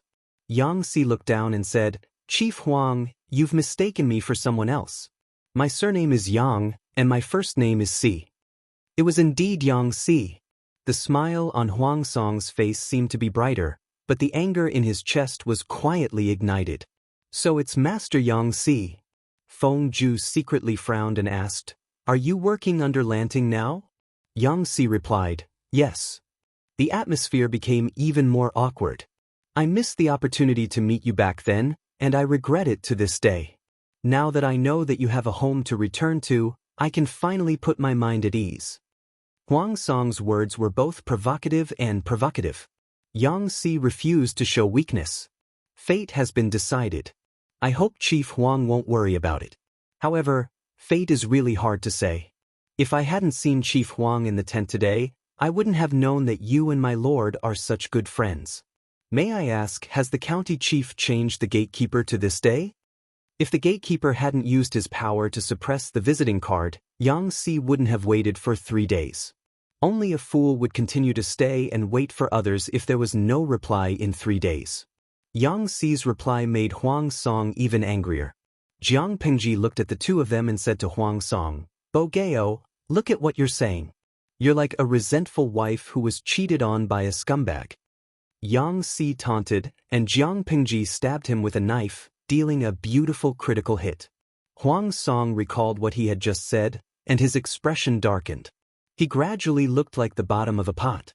Yang Si explained with a smile, smoothing things over. "My lord, you've wronged me. If someone was cheated on, it shouldn't be Chief Huang." Jiang Pingji put on an expression as if she was listening to gossip. Yang Si told the story of the past to the point. These words were not only for Jiang Pingji, but also for Huang Song. Yang Si didn't want to rely on Jiang Pingji at first. He just wanted to meet Wei Si and collect his debt. He didn't expect Jiang Pingji to be overbearing and use both carrot and stick. Yang Si fell into the trap. There were many details that he didn't go into, but the listeners could imagine the scene in their minds, which made them unable to restrain their laughter. Huang Song's complexion improved as a result, and his anger gradually subsided. Huang Song was angry, not for anything else, but simply because Yang Si had thrown himself into Jiang Pingji's arms after dumping him. He was originally a sensitive and suspicious person. Because of Yang Si's matter, he had been brooding over it for many years. Coupled with Yang Si's sarcasm, how could he not be angry? Now that it was out in the open, he accepted it calmly. Li Yun still dared to look around, but Yan Yan sat upright and still, as if he was facing a formidable enemy. He clenched his fists and placed them on his knees. His eyes were wide open as he stared straight ahead. Yan Yan looked fierce and fierce. He had a tanned face and a muscular body. When he put on such an appearance, the people opposite him almost jumped in fright. Opposite him, Su Fei was speechless. The process of the meeting was nothing more than the following: eat, drink, watch the dance. After 3 rounds of drinking, they would talk about business. If business was settled and everyone was happy, then they would continue serving food, eating, drinking, and watching the dance. If they had good luck with the ladies, they might even be able to take 1 or 2 dancers and go back for a night of pleasure. However, news had just spread that Jiang Pingji was almost assassinated by a dancer. The feudal lords probably did not dare to risk their lives. If business could not be settled, they would either continue to quarrel or leave on bad terms.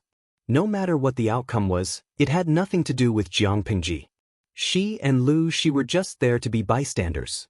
When the live stream started, 150,000 viewers instantly flooded in. 1,000 deaths are not like a moonlight. What's the situation now?